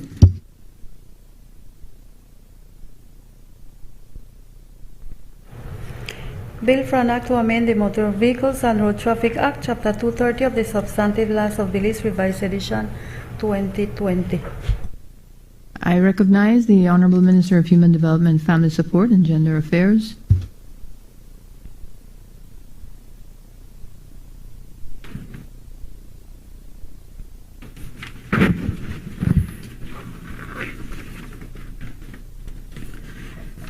Madam Speaker, I would like your permission to move two bills together. Honorable members, the question is for the bill on the Justices of the Peace Amendment Bill 2025 and the Domestic Violence Amendment Bill 2025, that they be moved together, be introduced together in order for the explanatory notes, since there's a link. Yes, thank you, and your indulgence in referring to my notes as well. Okay. Madam Speaker, this is the Justices of the Peace Amendment Bill 2025. I rise to introduce a bill for an act to amend the Justices of the Peace Act, Chapter 11901 of the Substantive Laws of Belize, Revised Edition 2020, to empower select senior justices of the peace to issue interim protection orders under the Domestic Violence Act, Chapter 178 of the Substantive Laws of Belize, Revised Edition 2020, in urgent and exceptional circumstances, and to provide for matters connected therewith or incidental thereto. Madam Speaker, this bill has the recommendation of the Cabinet.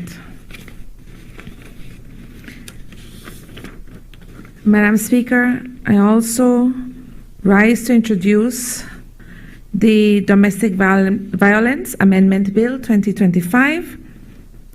I rise to introduce it to amend the Domestic Violence Act, Chapter 178 of the Substantive Laws of Belize, Revised Edition 2020, to empower select senior justices of the peace to issue interim protection orders under the Act in urgent and exceptional circumstances, and to provide for matters connected therewith or incidental thereto.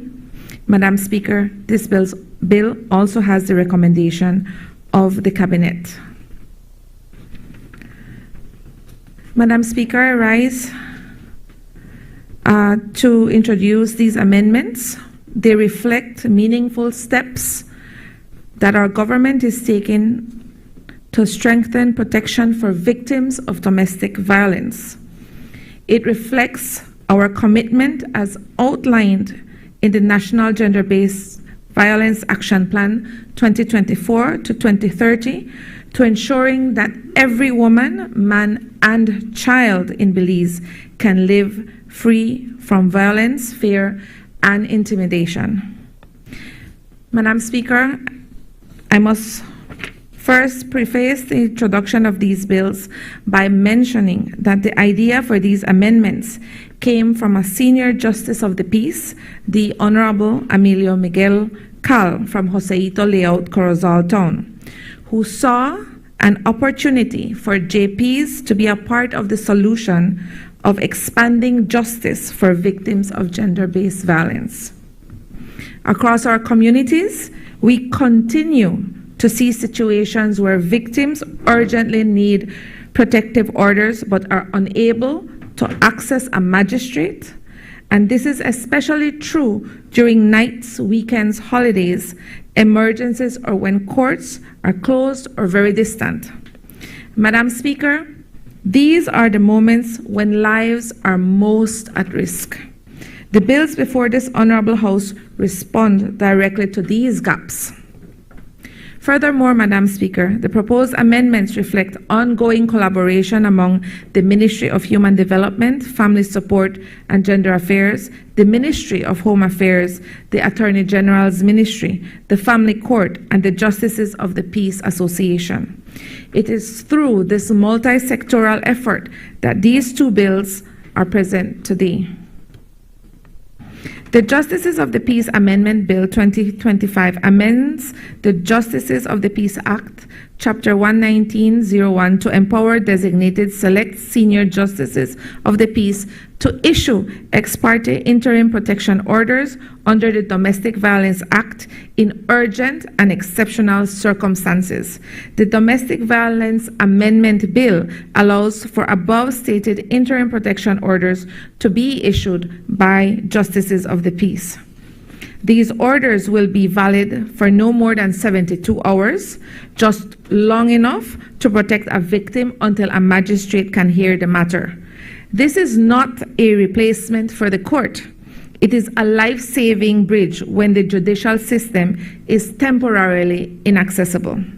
The bill provides that a select senior justice of the peace may issue interim protection orders when a magistrate is unavailable, when it is outside of normal court hours, when the court is closed for any reason, when there is an emergency where life is at risk or imminent harm is present, or in any other exceptional situations where accessing a magistrate is not reasonable or possible. To ensure strong safeguards, Madam Speaker, these bills introduce strict criteria for selection. To be eligible, senior justices of the peace must have served at least 5 years, must have no criminal record, must have no complaints against them, not be respondents in any domestic violence matter, and be willing and able to undertake the responsibilities. They must apply formally to the Attorney General to be considered. Their designation will be confirmed only after consultation with the Director of the Family Court. They will also undergo mandatory training and must be duly sworn in before exercising these duties.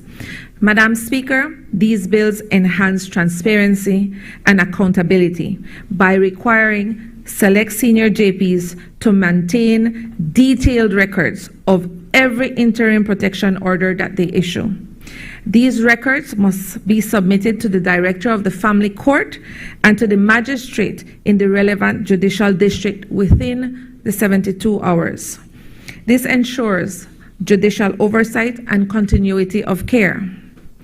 The bills also mandate the Commissioner of Police to provide private, enclosed spaces at designated police stations. This is where victims can safely and confidentially apply for interim protection orders. The provisions of these bills enforce our commitment to survivor-centered services across institutions. Through these bills, Belize takes another important step toward ensuring that its laws, institutions, and procedures are responsive to the lived realities of domestic violence survivors. This is part of a comprehensive reform agenda, which includes signing multi-sectoral protocols for addressing gender-based violence. These protocols detail the specific response to be implemented by the police, healthcare workers, social workers, and the judiciary. It ensures that victims or survivors have comprehensive care at each point in the national response. Additionally, the government of Belize will establish a one-stop center for victims of gender-based violence.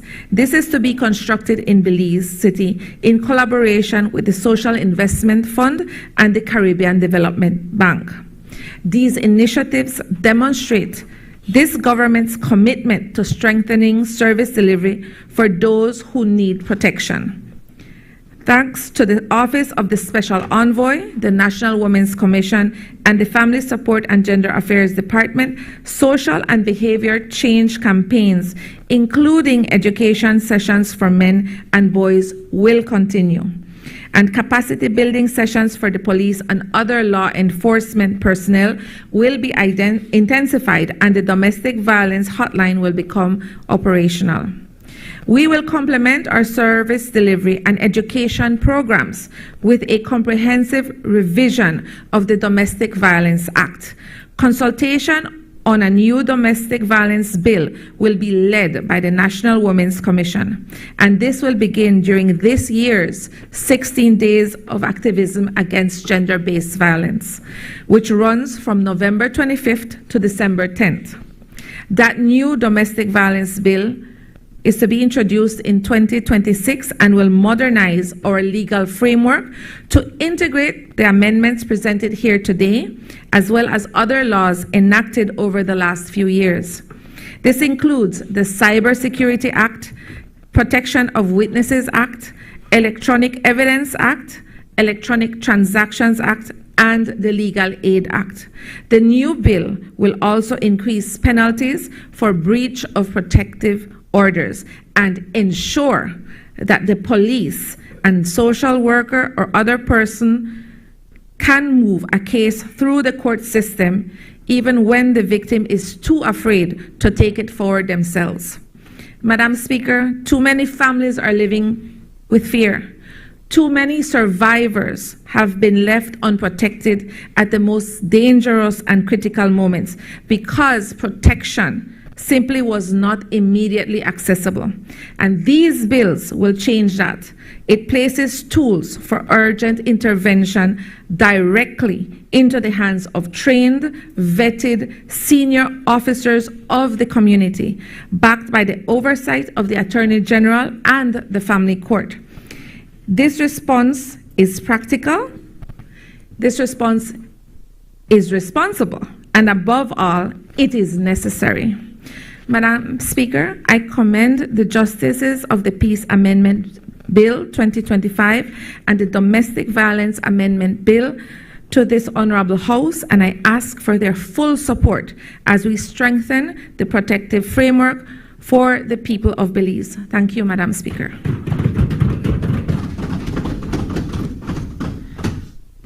Honorable members, the Justices of the Peace Amendment Bill 2025 and the Domestic Violence Amendment Bill 2025 are referred to the Constitution and Foreign Affairs Committee for examination, consideration, and report.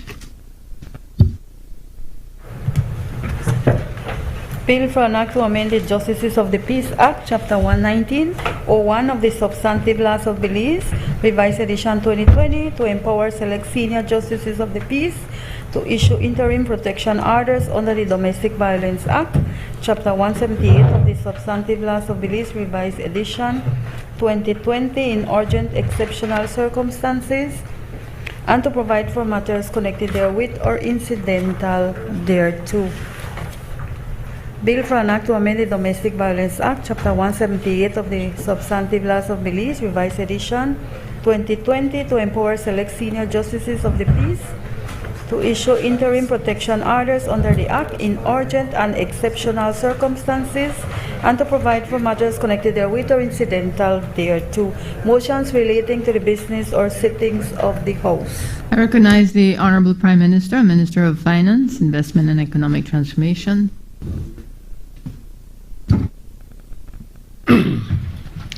Madam Speaker, I move that at its rising today, the House adjourn to a date to be fixed by the Speaker.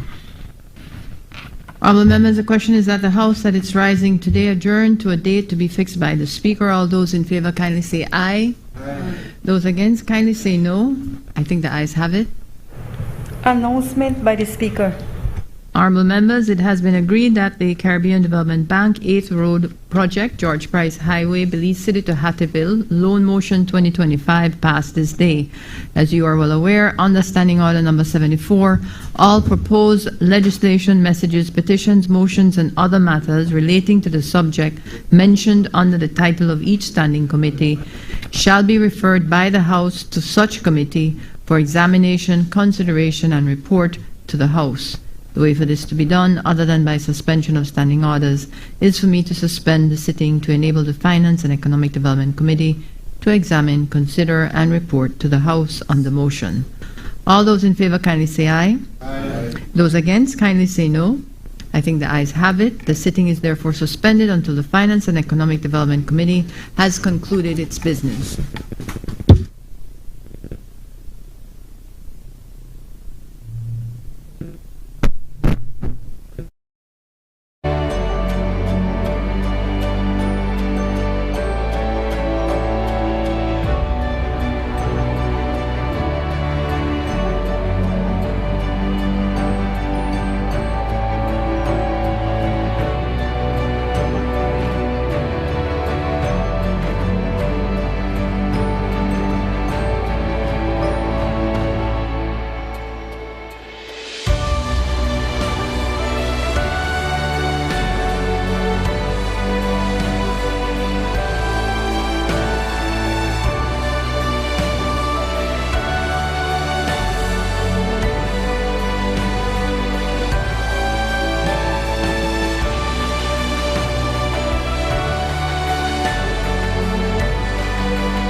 Presentation of report from Select Committee.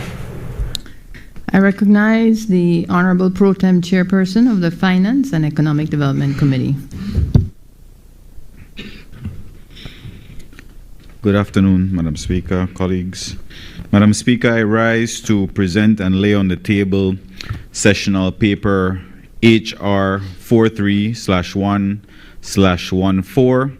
This is a report from the Finance and Economic Development Committee on the Caribbean Development Bank 8th Road Project, George Price Highway, Belize City to Hattieville, Loan Motion 2025. Honorable members, our report is ordered to lie on the table. Public business, government business motions. I recognize the Honorable Prime Minister, Minister of Finance, Investment and Economic Transformation. Madam Speaker, with your permission not to repeat recitals, I move now there be resolved that this Honorable House being satisfied that the loan proceeds would significantly assist the Government of Belize in its endeavor to rehabilitate the George Price Highway, to improve the efficiency, safety, accessibility, and resilience of Belize's most heavily trafficked road network, approves and confirms that the government may enter into a loan agreement with the Caribbean Development Bank on the terms and conditions set out above, and further authorizes the Minister of Finance to execute and deliver the said agreement and all other documents associated therewith.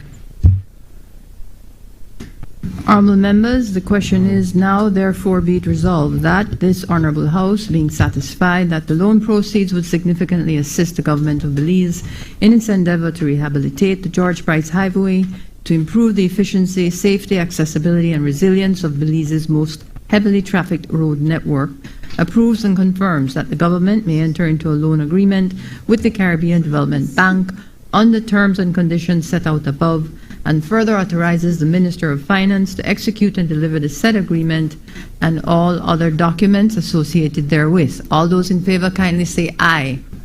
Those against kindly say no. I think the ayes have it. Bills for second reading. I recognize the Honorable Minister of Home Affairs and Enterprise.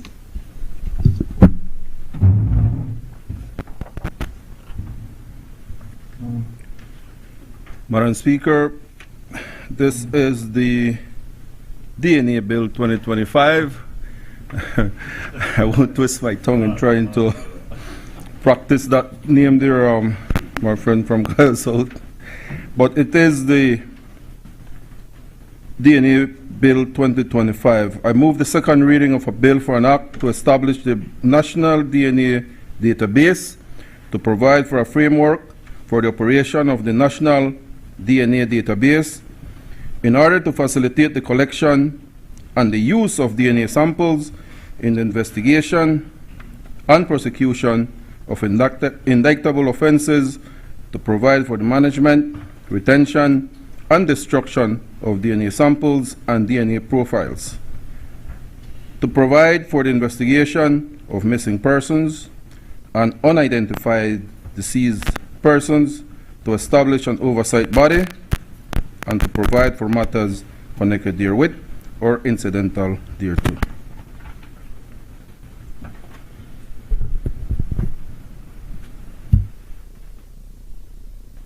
I recognize the Leader of Opposition, Member for Albert. Thank you, Madam Speaker. With your permission to refer to my notes, this bill, the DNA Bill of 2025, is indeed a powerful piece of legislation, perhaps the most powerful piece of legislation that has been brought to the House. Because DNA, as we know, is not just evidence. It reflects our identity. It is permanent, unchangeable, and deeply personal. And there are, Madam Speaker, a couple of issues which we wish to raise as we seek to finalize the bill. First, we want to caution, Madam Speaker, on the DNA collection without the proper safeguards. under Section 21 and 28 of this bill, Madam Speaker, police may apply ex parte and use force to extract DNA from a suspect. This is extreme power, and it opens the door to coercion, intimidation, and abuse, especially, Madam Speaker, against the poor, the young, and the vulnerable. And so we ask, Madam Speaker, that these two sections, that the government takes a closer look at these two sections of the bill. The bills also allow DNA to be taken from children, the ages 16 and younger, solely on their own written consent, Section 13(5). And it allows a parent or curator who is the complainant to consent on their behalf, which is in Section 13(4).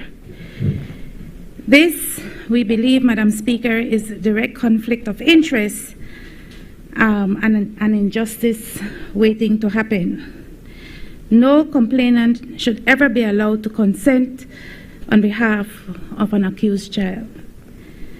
And then, Madam Speaker, there's this issue that DNA will be kept for 30 years after conviction, Sections 42(1)(c).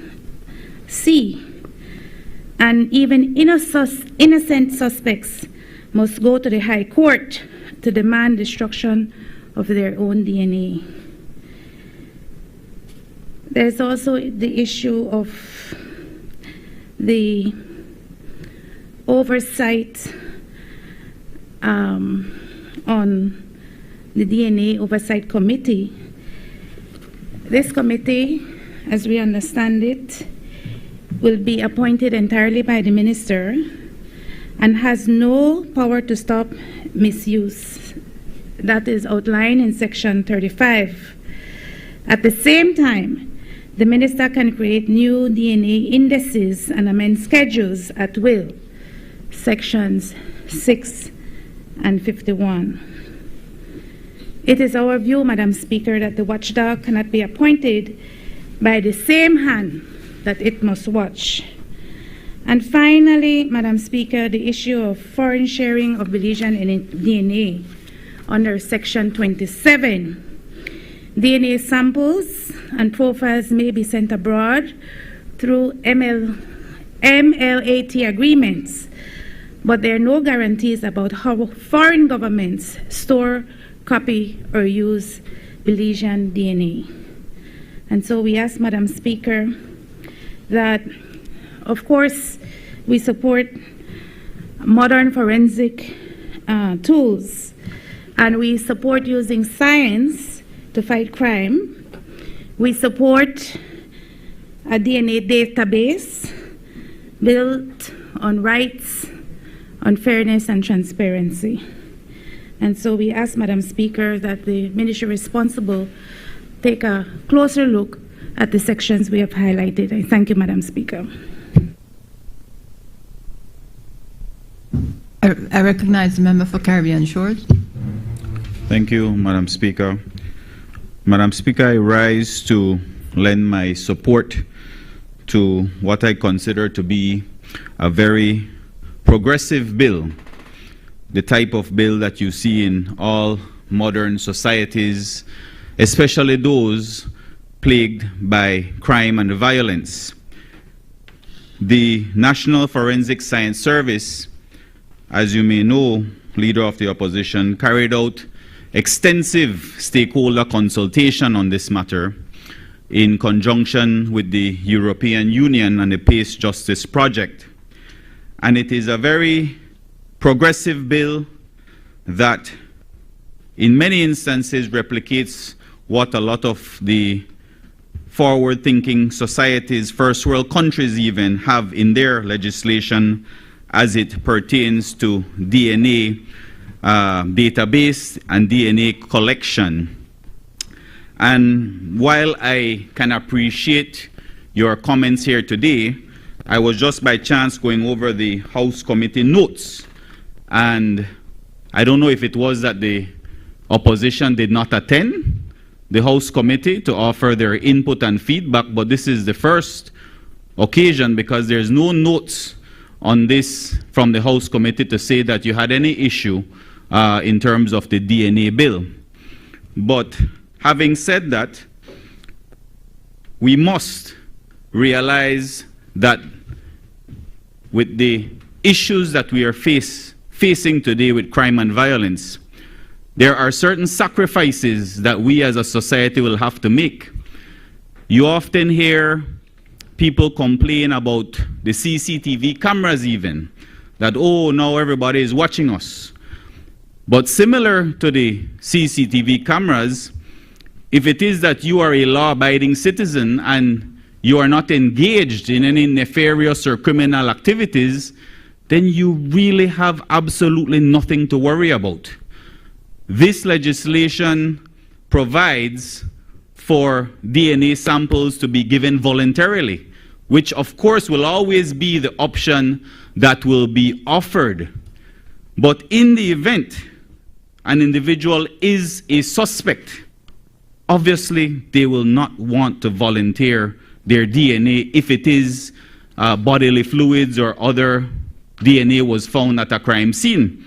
And so that is why there is a very meticulous and rigorous process that has to be followed in order for a DNA sample to be taken from an individual. And that is outlined at section 22, where it states, and this obviously has to go before a court. So it's not like the police on their own can decide, oh, I'm picking up suspect A and just taking their DNA sample. That's not the case. Under section 22, it states, a magistrate who on an application under section 21 is satisfied by information on oath and that there are reasonable grounds to believe, and here are the criteria. A, that an offense has been committed. So, first of all, you have to satisfy a magistrate that a crime actually took place.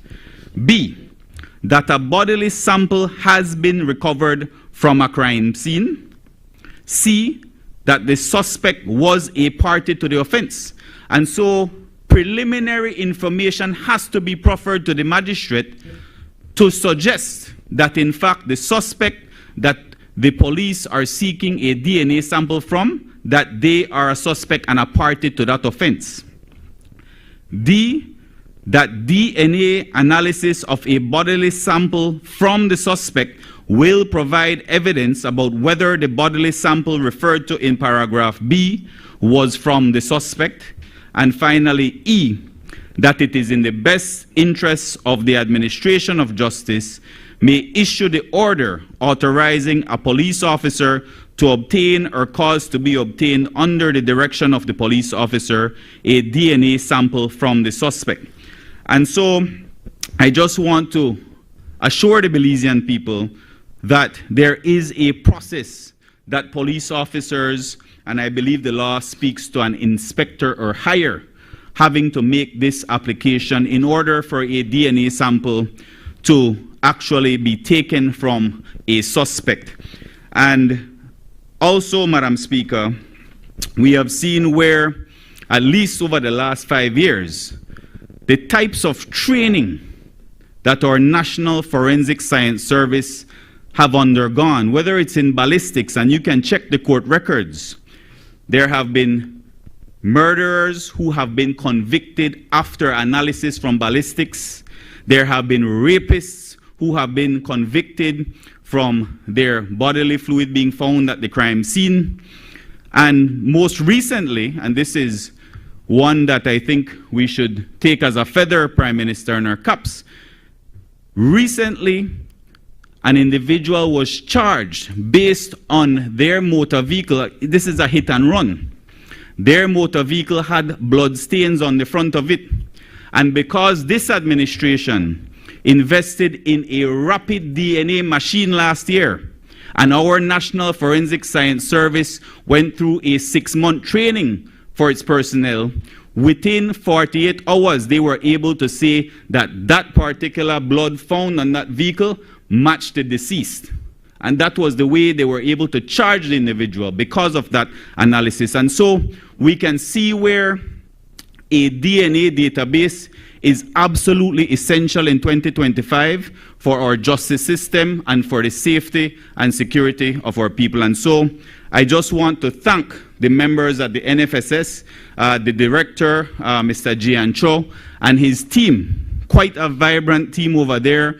They're always learning new things. They just did a shooting incident reconstruction the other day to determine the angle and trajectory where firearms may have shot somebody or a place. They've gone through blood spatter analysis, and so they're very equipped, I must say, over at the NFSS, and I want to commend them for that. And so I lend my full support to this bill, Madam Speaker. Thank you.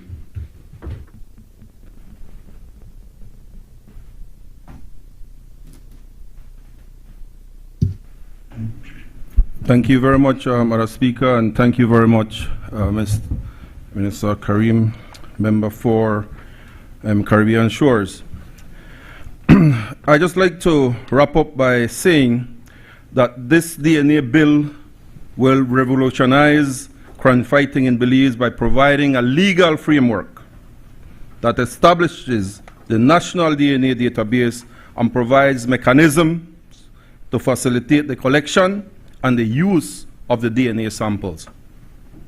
And as Mr. Karim mentioned, extensive consultations were done. I spoke to the director of NFSS, and he assured me that all those considerations and all those issues that you brought up, Madam from Albert, have been considered and the safeguards put in place. To recap, the DNA bill seeks to accomplish, and the bill will provide for the following: the establishment and operational establishment of a national DNA database in a manner that respects persons' bodily integrity, its privacy, dignity, and is consistent with human rights under the Constitution. It establishes indices for the categorization and storage of DNA profiles in the DNA national database. It also provides reliable evidence for the purpose of prosecutions of offenses. It ensures that the personal data of a person whose DNA profile is entered in the national DNA database is protected and not accessed or shared without the requisite permission. It will also assist the police in carrying out an investigation with respect to an offense and establishes the administrative and procedural framework concerning the collection of the samples. I must say that with the passage of this bill, Belize now joins over 60 countries worldwide who has adopted the use of DNA database to further criminal investigations, to strengthen convictions, and to allow, very importantly, the exonerations of persons who may have been wrongfully accused of committing offenses. Importantly, the bill provides for adequate and proper oversight and safeguards to ensure the integrity and security of the national DNA database. This bill has been subjected to close scrutiny by our national criminal justice stakeholders through extensive consultation during the drafting process. I just want to thank my colleagues in Cabinet and thank my colleague from Caribbean Shores for the hard work and all the work that he did along with the National Forensic Science Service to putting a bill that for the first time in Belize will allow us to use DNA. Thank you so much. Honorable members, the question is that the bill for an act to establish a national DNA database to provide a framework for the operation of the national DNA database in order to facilitate the collection and use of DNA samples in the investigation and prosecution of indictable offenses, to provide for the management, retention, and destruction of DNA samples and DNA profiles, to provide for the investigation of missing persons and unidentified deceased persons, to establish an oversight body, and to provide for matters connected therewith or incidental thereto be read a second time. All those in favor kindly say aye. Aye. Those against kindly say no. I think the ayes have it. Bill for an act to establish the DNA Bill 2025.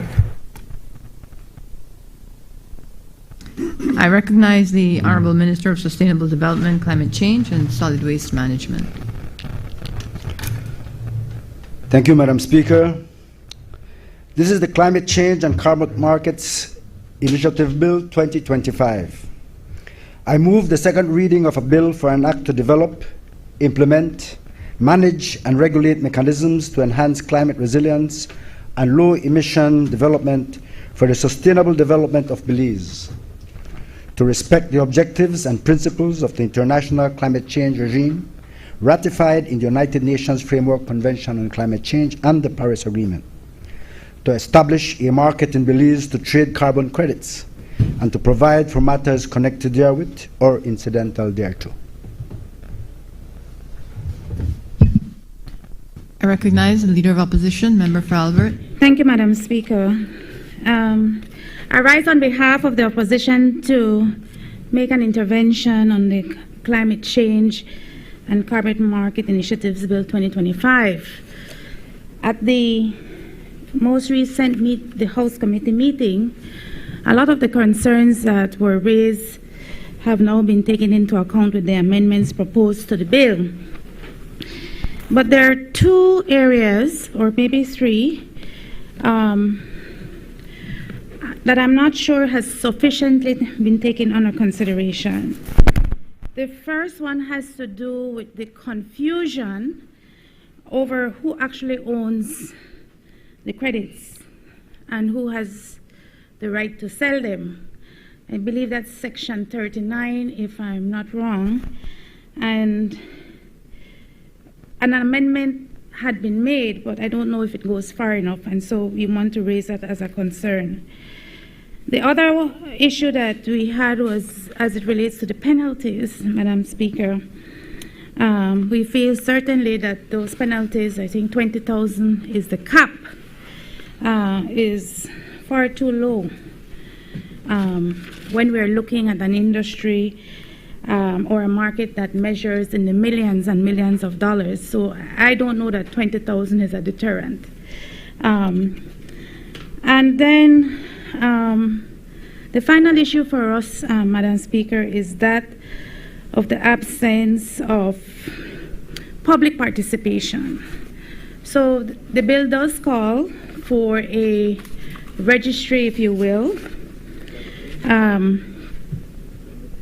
to hold all project and credit records.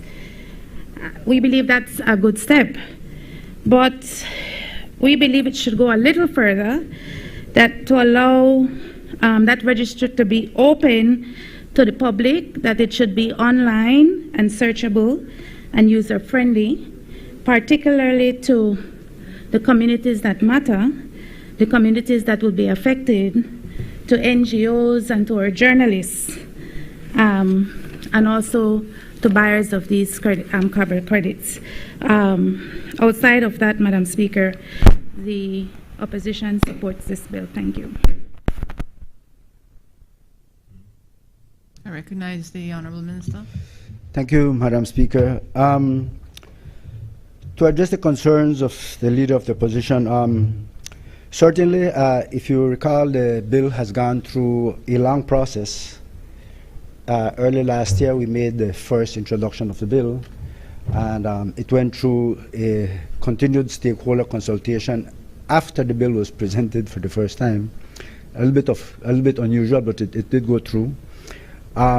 We didn't have the opportunity to present it for a second reading before the election, so we had to start the process again, and so 2 months ago it was reintroduced.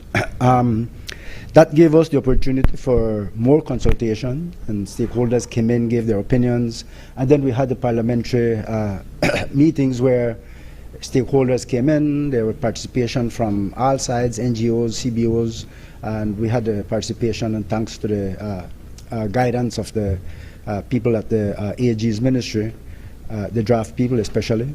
But I think we heard all the concerns, and so we tried to fit in all the amendments that were required. In terms of the confusion of who owns and who has the right and sell, the way the bill is staged, that it is a framework bill, and so you don't have all the details within the framework bill, because the framework bill is just what it says. After the bill, now we'll come up with the regulations. For example, one of the things that the people wanted to see within the bill was the benefit sharing mechanism. So what we did was we put in a paragraph to explain what the benefit sharing mechanism will be, but the actual benefit sharing regulations, and entire regulation will come in afterwards. Additionally, we will also come up with, apart from those regulations, we have the standards that will come up, the policy that will come up. And to mention, Madam Speaker, at the COP just now in Brazil, we had a meeting with the World Bank.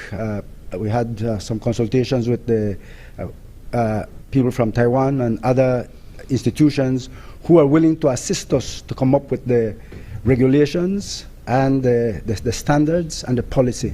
So we have assistance coming up for that already.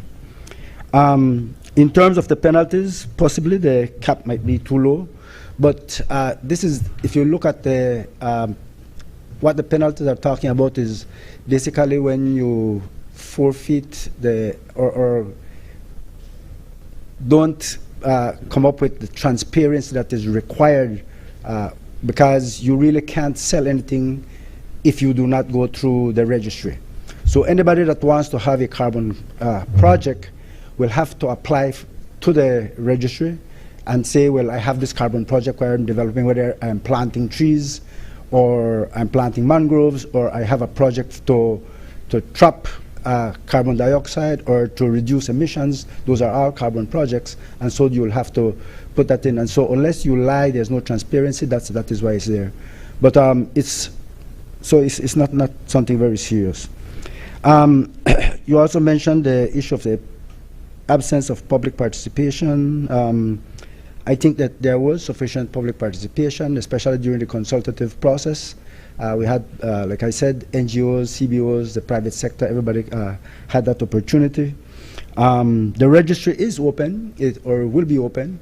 The way if you notice clearly on the framework bill, it says that the chief climate change officer will be the registrar for the bill, and also that we're forming within the climate change bill, converting the National Climate Change Office to a climate change department. So it'd be a full-fledged department. Within that, you also have an MRV unit, which is the monitoring, verification, and reporting unit, which provides all the transparency for the entire bill itself. So, yes. Anybody can access it. Yes, anybody can access it. I don't know if, for example, if you want to know what a private developer is doing, you might be able to see what is going to be provided on the internet through the National Climate Change Department. I don't know exactly what detailed information you can get from the private sector, but anything that has to do with national land or national carbon credits, that will be open to the public. Yeah. But I also wanted to mention, Madam Speaker, since I'm here, because we do have a lot of work being done and has been done from our National Climate Change Office. Really and truly, right now we have our team in Brazil, still trying to conclude the climate negotiations. And I just want to mention at this point that it's a young team. We had participation from the National Climate Change Office, but we had from the Public Service, we had from the Ministry of Public Utilities, Fisheries Department, and I think a youth group was also, youth representative was also there. And these young people are there doing around the negotiating table until 1 o'clock in the morning. This morning when we were in the session at about 11 o'clock, I got a report that there was a fire in the building. Everybody had to be evacuated, and I was texting while I'm here, trying to see that everybody was okay, and luckily every one of our negotiators are outside and safe. But just to mention that we have won seats on key bodies in key committees. One, we won a seat on the consultative group of experts representing Latin America and the Caribbean. So I think that's a great accomplishment. Two, we won a seat on the advisory board of the Climate Technology Center for 2 years, representing small island developing states. 3, we won a seat on the supervisory body under Article 6.4 of the Paris Agreement, representing SIDS, providing direct influence over global market mechanism rules, which is directly related to our carbon bill. So they will have some influence over making certain decisions in that area. On the loss and damage fund, we won a board member to be an alternate to the primary board member, and also we managed to get Belize, because we got our person in there about the second day after the negotiation started. We are now eligible to be able to submit proposals of up to $20 million per proposal to the loss and damage fund board. So as soon as my team comes back, we start working as soon as they come back. And Belize now participates in guiding the new loss and damage fund, which addresses financial response to climate impacts in vulnerable countries. Also, on technology, the Technology Executive Committee representing GRULAC, we won a member on that board, and that will be the person a young person who's representing us from the Energy and Utilities Ministry. So also we had on the UNFCCC process facilitation, one of our young representatives there was a rapporteur on the SBI committee and a co-facilitator of the negotiation streams for technology. So with all that, I think our participation up to date has been very fruitful. There are different projects and different meetings that we held.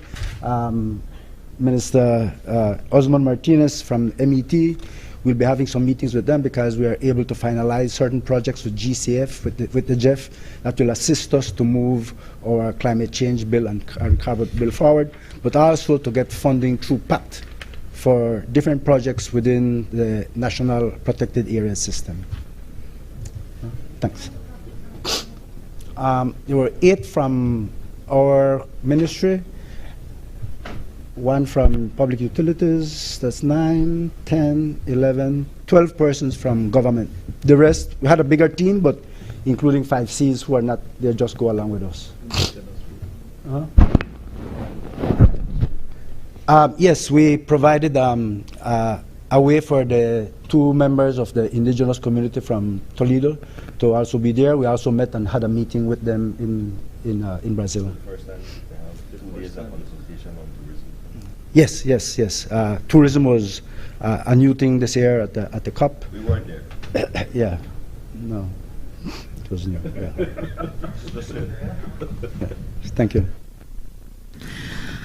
Honourable members, the question is that the bill for an act to develop, implement, manage and regulate mechanisms to enhance climate resilience and low-emission development for the sustainable development of Belize, to respect the objectives and principles of the international climate change regime ratified in the United Nations Framework Convention on Climate Change and the Paris Agreement, to establish a market in Belize to trade carbon credits, and to provide for matters connected therewith or incidental thereto, be read a second time. All those in favor kindly say aye.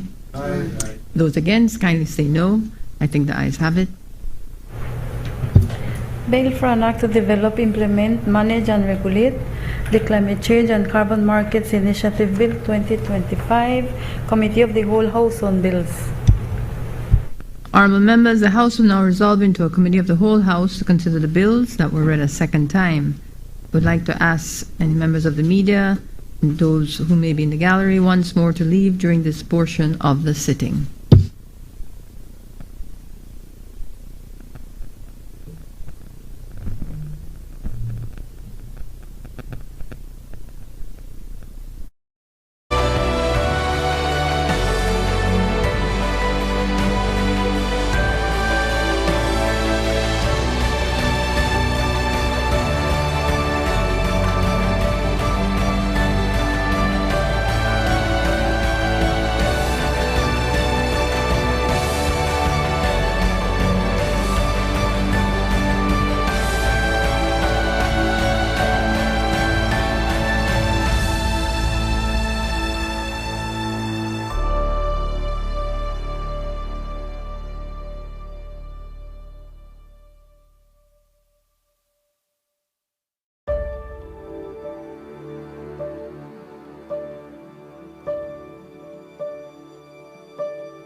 Bills for third reading. I recognize the Honorable Prime Minister, Minister of Finance, Investment, Economic Transformation, Civil Aviation, and E-Governance. Madam Speaker, I rise to move the third reading of a bill for an act to appropriate further sums of money for the use of the public service of Belize for the financial year ending on the 31st day of March 2025. I ask that the question be put. Honourable members, the question is that the bill for an act to appropriate further sums of money for the use of the public service of Belize for the financial year ending on the 31st day of March 2025 be read a third time. All those in favour kindly say aye. Aye. Those against kindly say no. I think the ayes have it. Bill for an act to appropriate further sums of money for the use of the public service of Belize for the financial year ending on the 31st day of March 2025. I recognize the Honourable Prime Minister, Minister of Finance. Madam Speaker, I rise to move the third reading of a bill for an act to appropriate further sums of money for the use of the public service of Belize for the financial year ending on the 31st day of March 2025. I ask that the question be put.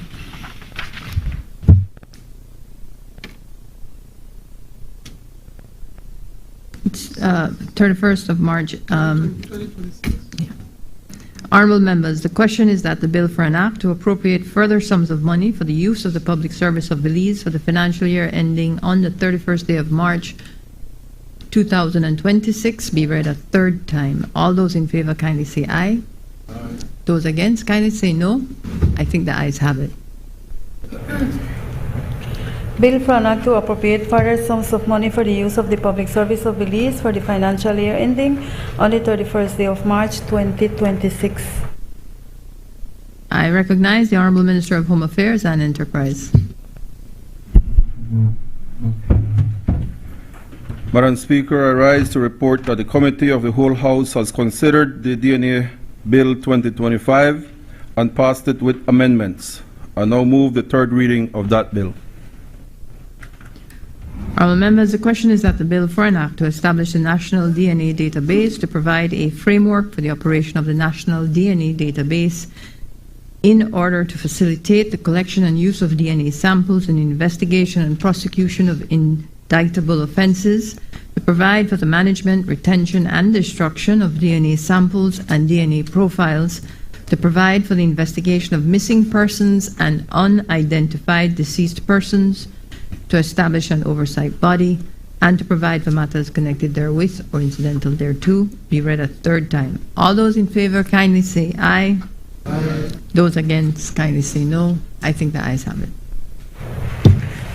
Bill for an act to establish the DNA Bill 2025.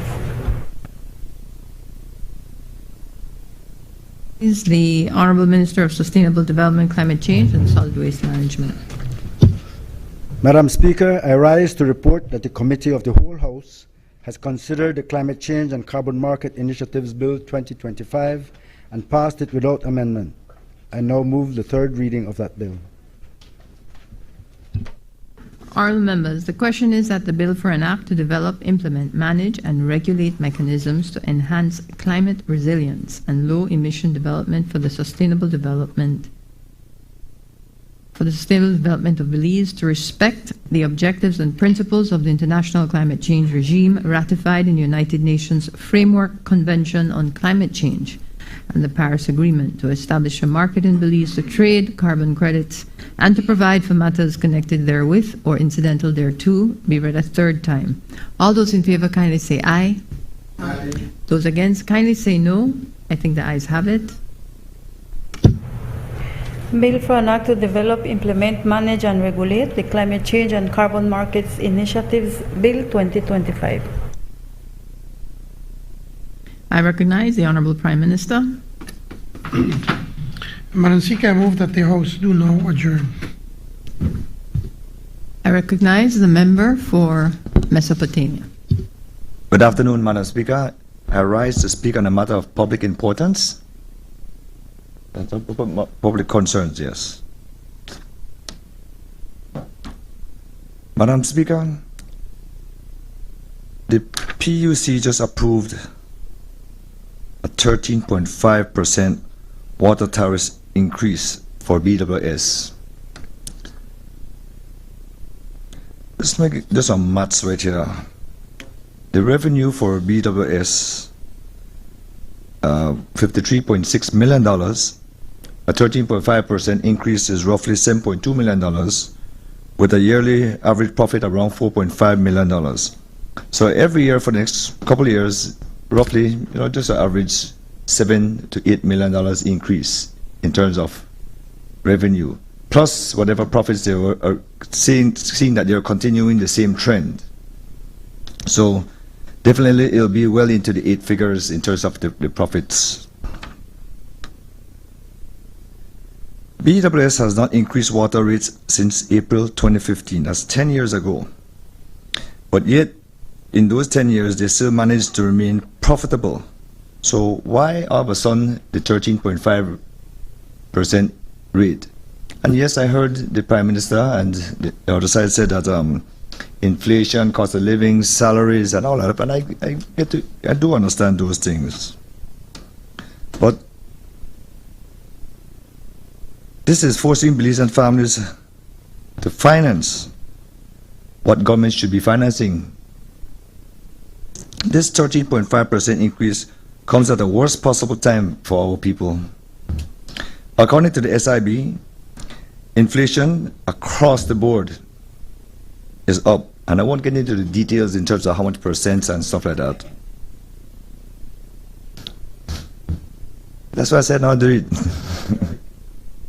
Yes, sir. Families are already choosing between medicine and food.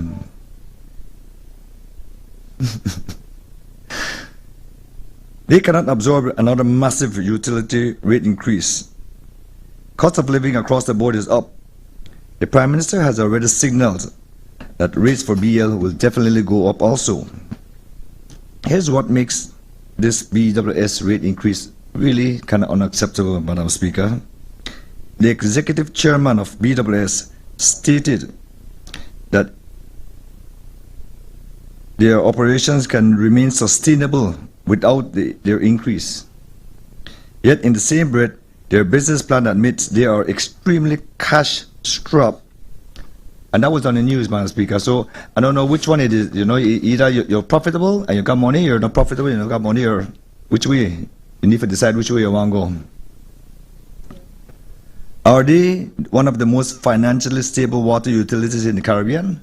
And I recall hearing that same phrase too, that the chairman said, the executive, I think it was the executive director said. Or are they cash-strapped? Belizeans deserve transparency, not contradictions. Also, Madam Speaker, BWS must demonstrate that they have exhausted all cost-cutting measures, or renegotiated contracts, or pursued alternative funding to cover the expansion projects that you're asking for, the $130 million and $20 million for Placentia, Key Carker, San Pedro support rapid population growth increase services. Madam Speaker, BWS has increased the debt from $58 million in 2020 to $107 million 2025.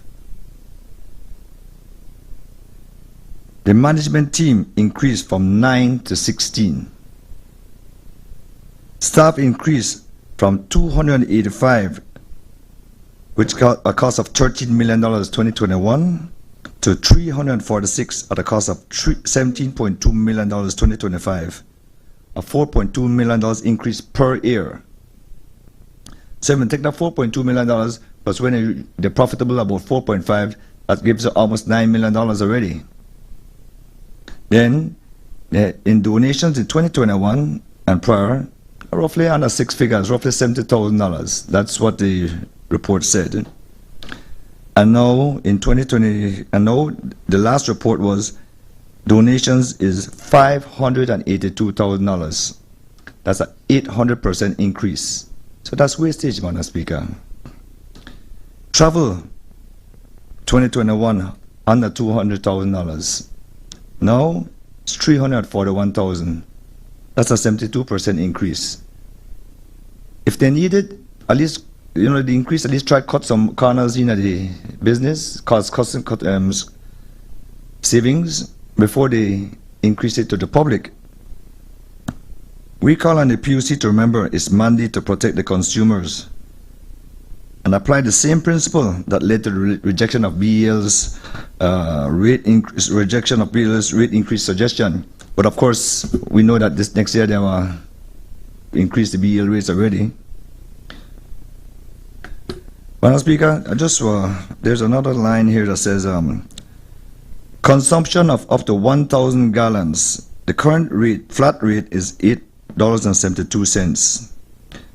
For all consumption of up to 1,000 gallons will be replaced with per gallon rate.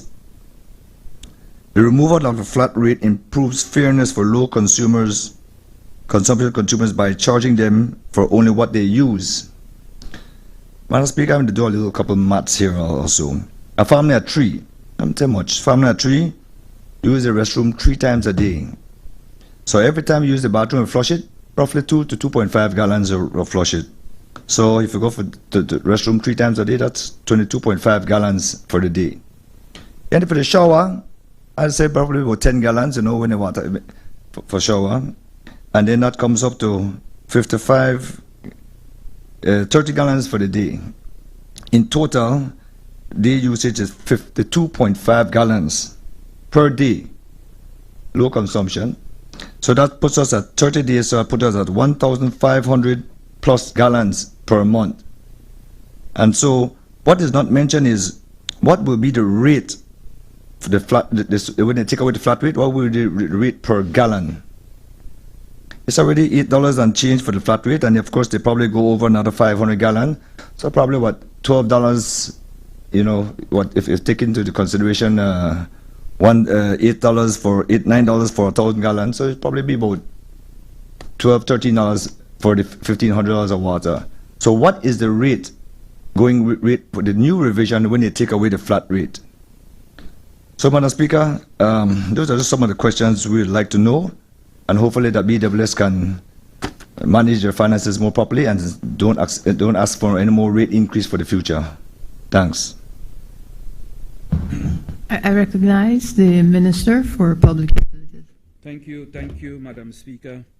Madam Speaker, as usual, I would recommend that the member for Mesopotamia take the time to speak to myself or to somebody at BWS to get these clarifications.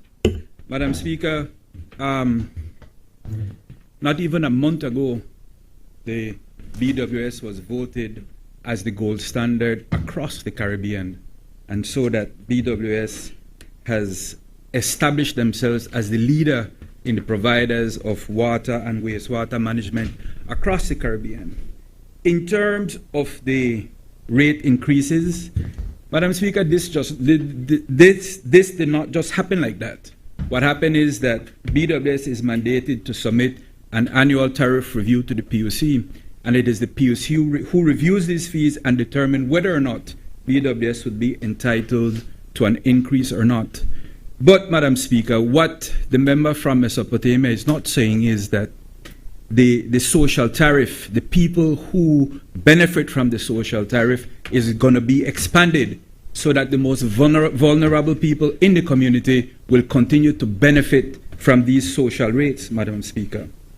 Additionally, as you look across this country, when you look at San Pedro, when you look at Hopkins, when you look at Placencia, which are the major hubs for tourism in this country, some of the biggest income earners, how are we going to be able to improve the water and wastewater systems there if the water rates are not increased to provide this added economic benefit to the country? Similarly, Madam Speaker, over $130 million will go into expanding water services throughout the country. Madam Speaker, in the last administration, we gave away 10,000 house lots. People want water, people want electricity, and this is what this government is working for, to provide these things to the Belizean public. So, Madam Speaker, this increase by BWS is really just a 5.5% increase on the water bill. And I don't think it is so extravagant that the Belizean people do not understand the benefits that they would be deriving from this, Madam Speaker. Recognize the Leader of Opposition, Member for Albert. Thank you, Madam Speaker. I promise to be brief. We've had a long day. Madam Speaker, I rise to raise a matter of public concern, and that has to do with the lack of transparency and accountability by this administration, Madam Speaker. I have in my hand the Good Governance in Belize motion of 2021. There was quite a lot of fanfare, Madam Speaker, when the new administration had their inaugural meeting on the foothills, Independence Hill, when we went through this long presentation on good governance. And then, Madam Speaker, that was not sufficient. The new administration proceeded to come to this National Assembly with this motion.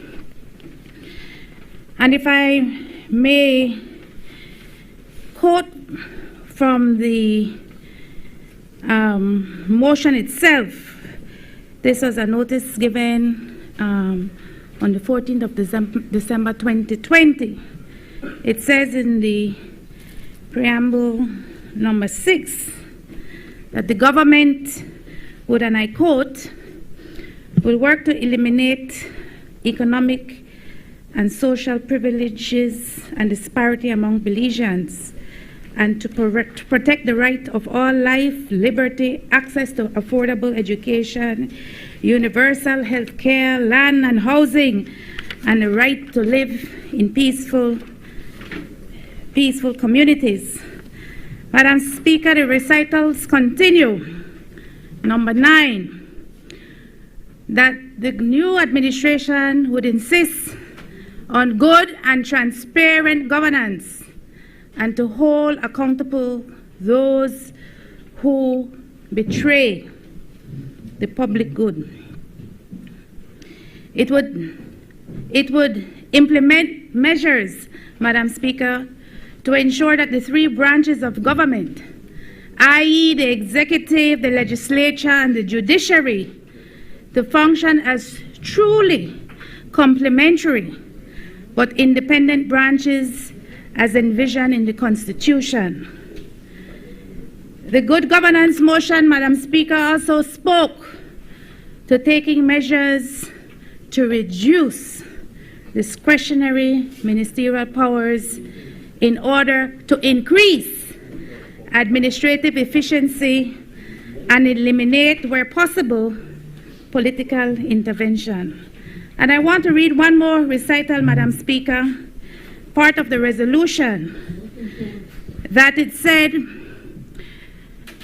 the government said that it would implement a national budget planning, implementing and monitoring system to guarantee transparency of the budget by engaging, Madam Speaker, civil society, local government, and electoral divisions in the budget process.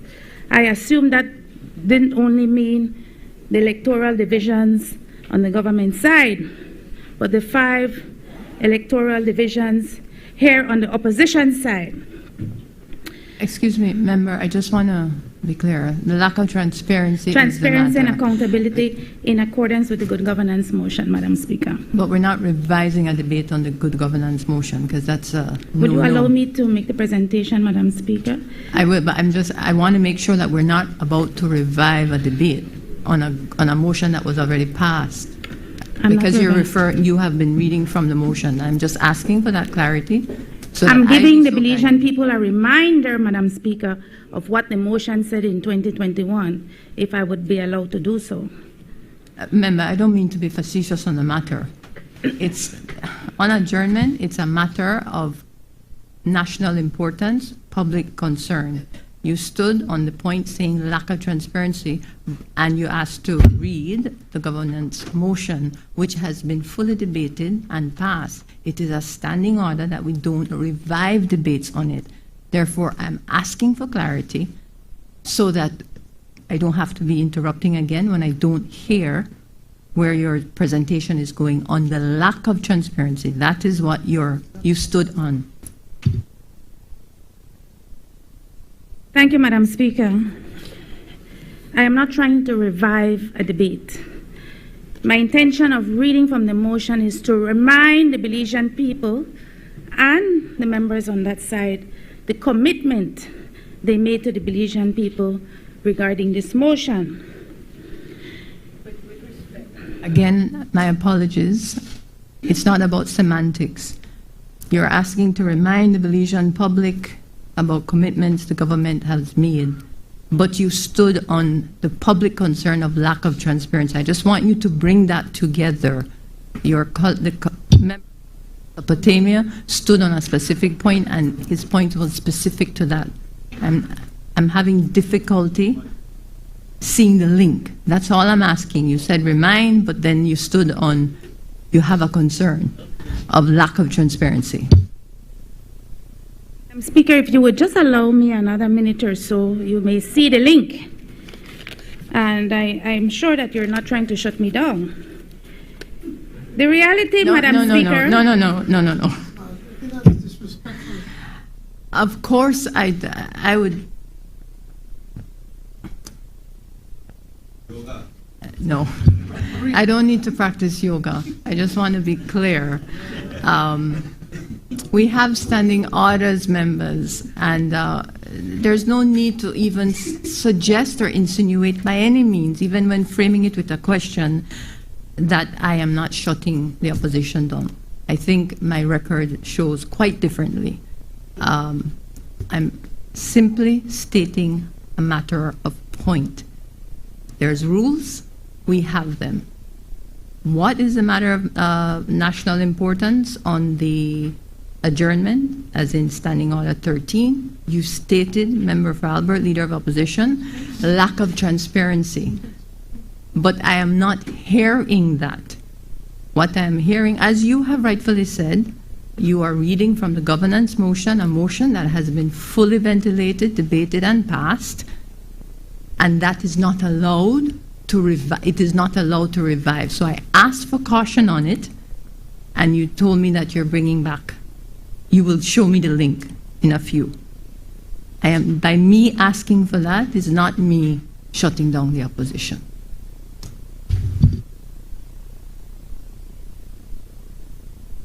Thank you, thank you, Madam Speaker. This administration promised to establish the gold standard in transparency and accountability. It did so in a motion passed in this House, passed and fully ventilated in this House in December of 2021. But the reality, Madam Speaker, is far from the promise. We can look just what has transpired over the last 3 months, if I am not allowed to go back any further, Madam Speaker. When we look at the bio-data agreement that we signed with the U.S. Embassy. When we looked at the safe third country arrangements that we have recently put in place and ratified at the Senate. When we look, Madam Speaker, at the issue of an investigation on a allegedly state abduction of a Belizean citizen, where the Honorable Prime Minister said publicly that an investigation was ordered. And based on that investigation, Madam Speaker, the investigating officer, Assistant Commissioner Suzette Anderson, indicated that she herself believed a private investigation ought to be conducted.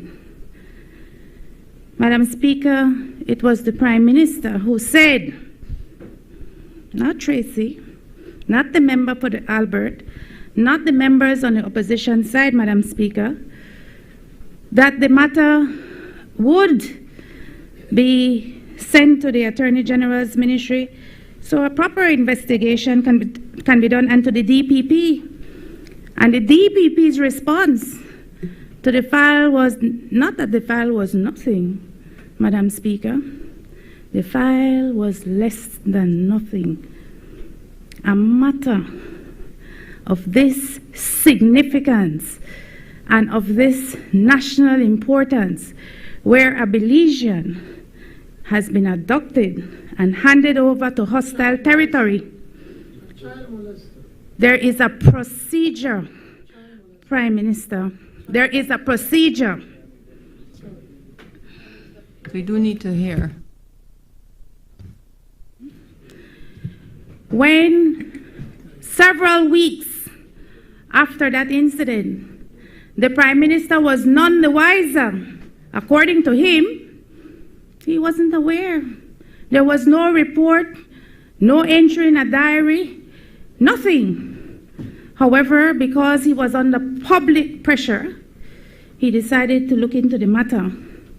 And now, not the member for Albert, not the leader of the opposition, not Tracy Panton, but the DPP has said that the file she received, I gather, based on the report that was taken to cabinet, was less than nothing. There is nothing, and then there is less than nothing, Madam Speaker. We have seen the brazen abuse of public institutions. We have seen contracts and favors.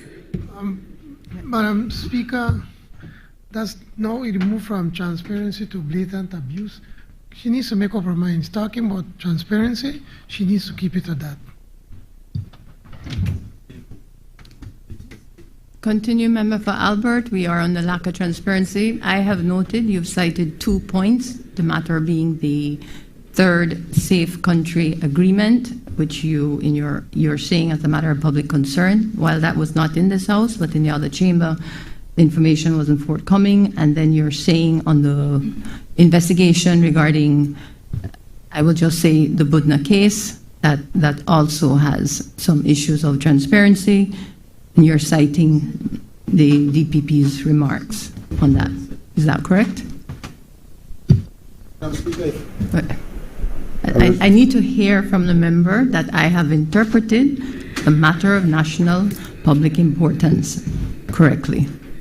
Madam Speaker, are you suggesting that I cannot cite cases where there has been a lack of transparency and accountability by this administration? By no means am I saying that, but I believe we have had this exchanged on more than one occasion. Standing Order 13 speaks to a specific lack of transparency. It speaks to a matter of national importance or public importance. Lack of transparency is a very broad category. It can cover many areas of which you are deeming to have had a lack of transparency, which is a concern. That can have us here for many hours. I'm asking, what are the specific examples in order for the minister responsible to address the concern of lack of transparency? Is it your intention to list 20, 30, 40, 10, 5? Because that is a matter of concern, if that is where this is going.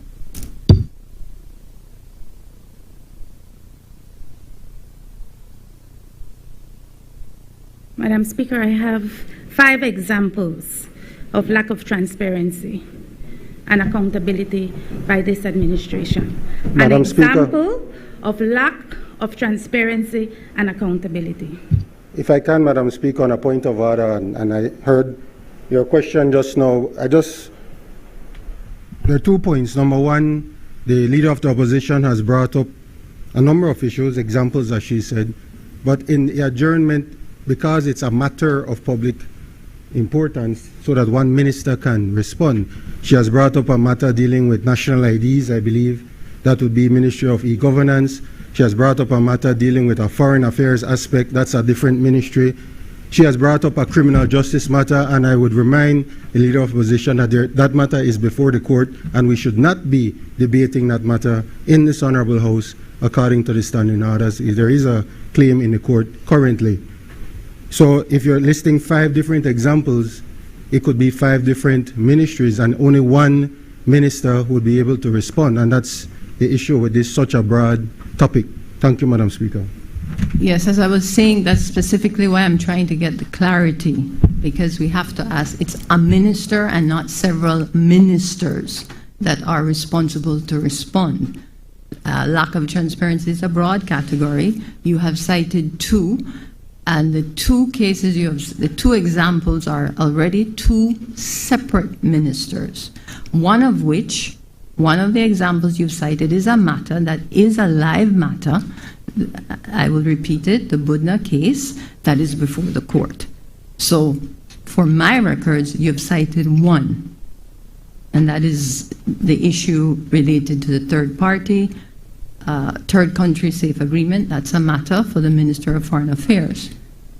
If you continue to cite other examples that are not related to the Minister of Foreign Affairs, then they cannot be addressed. I will not participate in the semantics because the member for Orange Walk Central, who happens to be the Prime Minister of this country, can respond to this matter of concern, national concern, which is the lack of transparency and accountability in his administration. On a point of order, the Leader of the Opposition cannot instruct the Speaker of the House as to what she should or should not do. We need to make that very clear. Certainly that was not an instruction to the Speaker of the House. I was commenting, member for Orange Walk Central, that certainly as a leader and the Prime Minister, you have the ability to respond to the issue of lack of transparency and accountability in your government. But I take it, Madam Speaker, I will not be allowed in this House, but I will be allowed when I speak publicly on the issues that continue to demonstrate that there is a lack of trust, accountability, and transparency by this Briceño administration. It is unacceptable, and I ask the Prime Minister, Madam Speaker, and his cabinet to take some time, Madam Speaker, to review their motion on good governance and their commitment to the Belizean people about establishing the gold standard for transparency and accountability in this country. And I ask them, Madam Speaker, to ensure that they follow the commitment that they made to us as citizens of Belize, Madam Speaker. Here we go, Madam Speaker. There has been a resignation of a member of cabinet, Madam Speaker, and there is no response other than to say he had a terrible fall from a horse, Madam Speaker. And so those on this side of the House wish to express our best wishes for the member for Orange Walk South. We hope he gets the medical care he needs and that he will be back to full strength, Madam Speaker, and hopefully back in cabinet.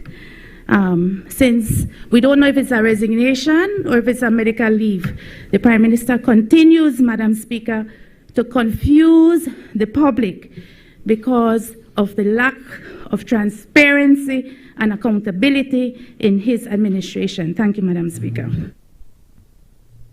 Madam Speaker, I move the adjournment.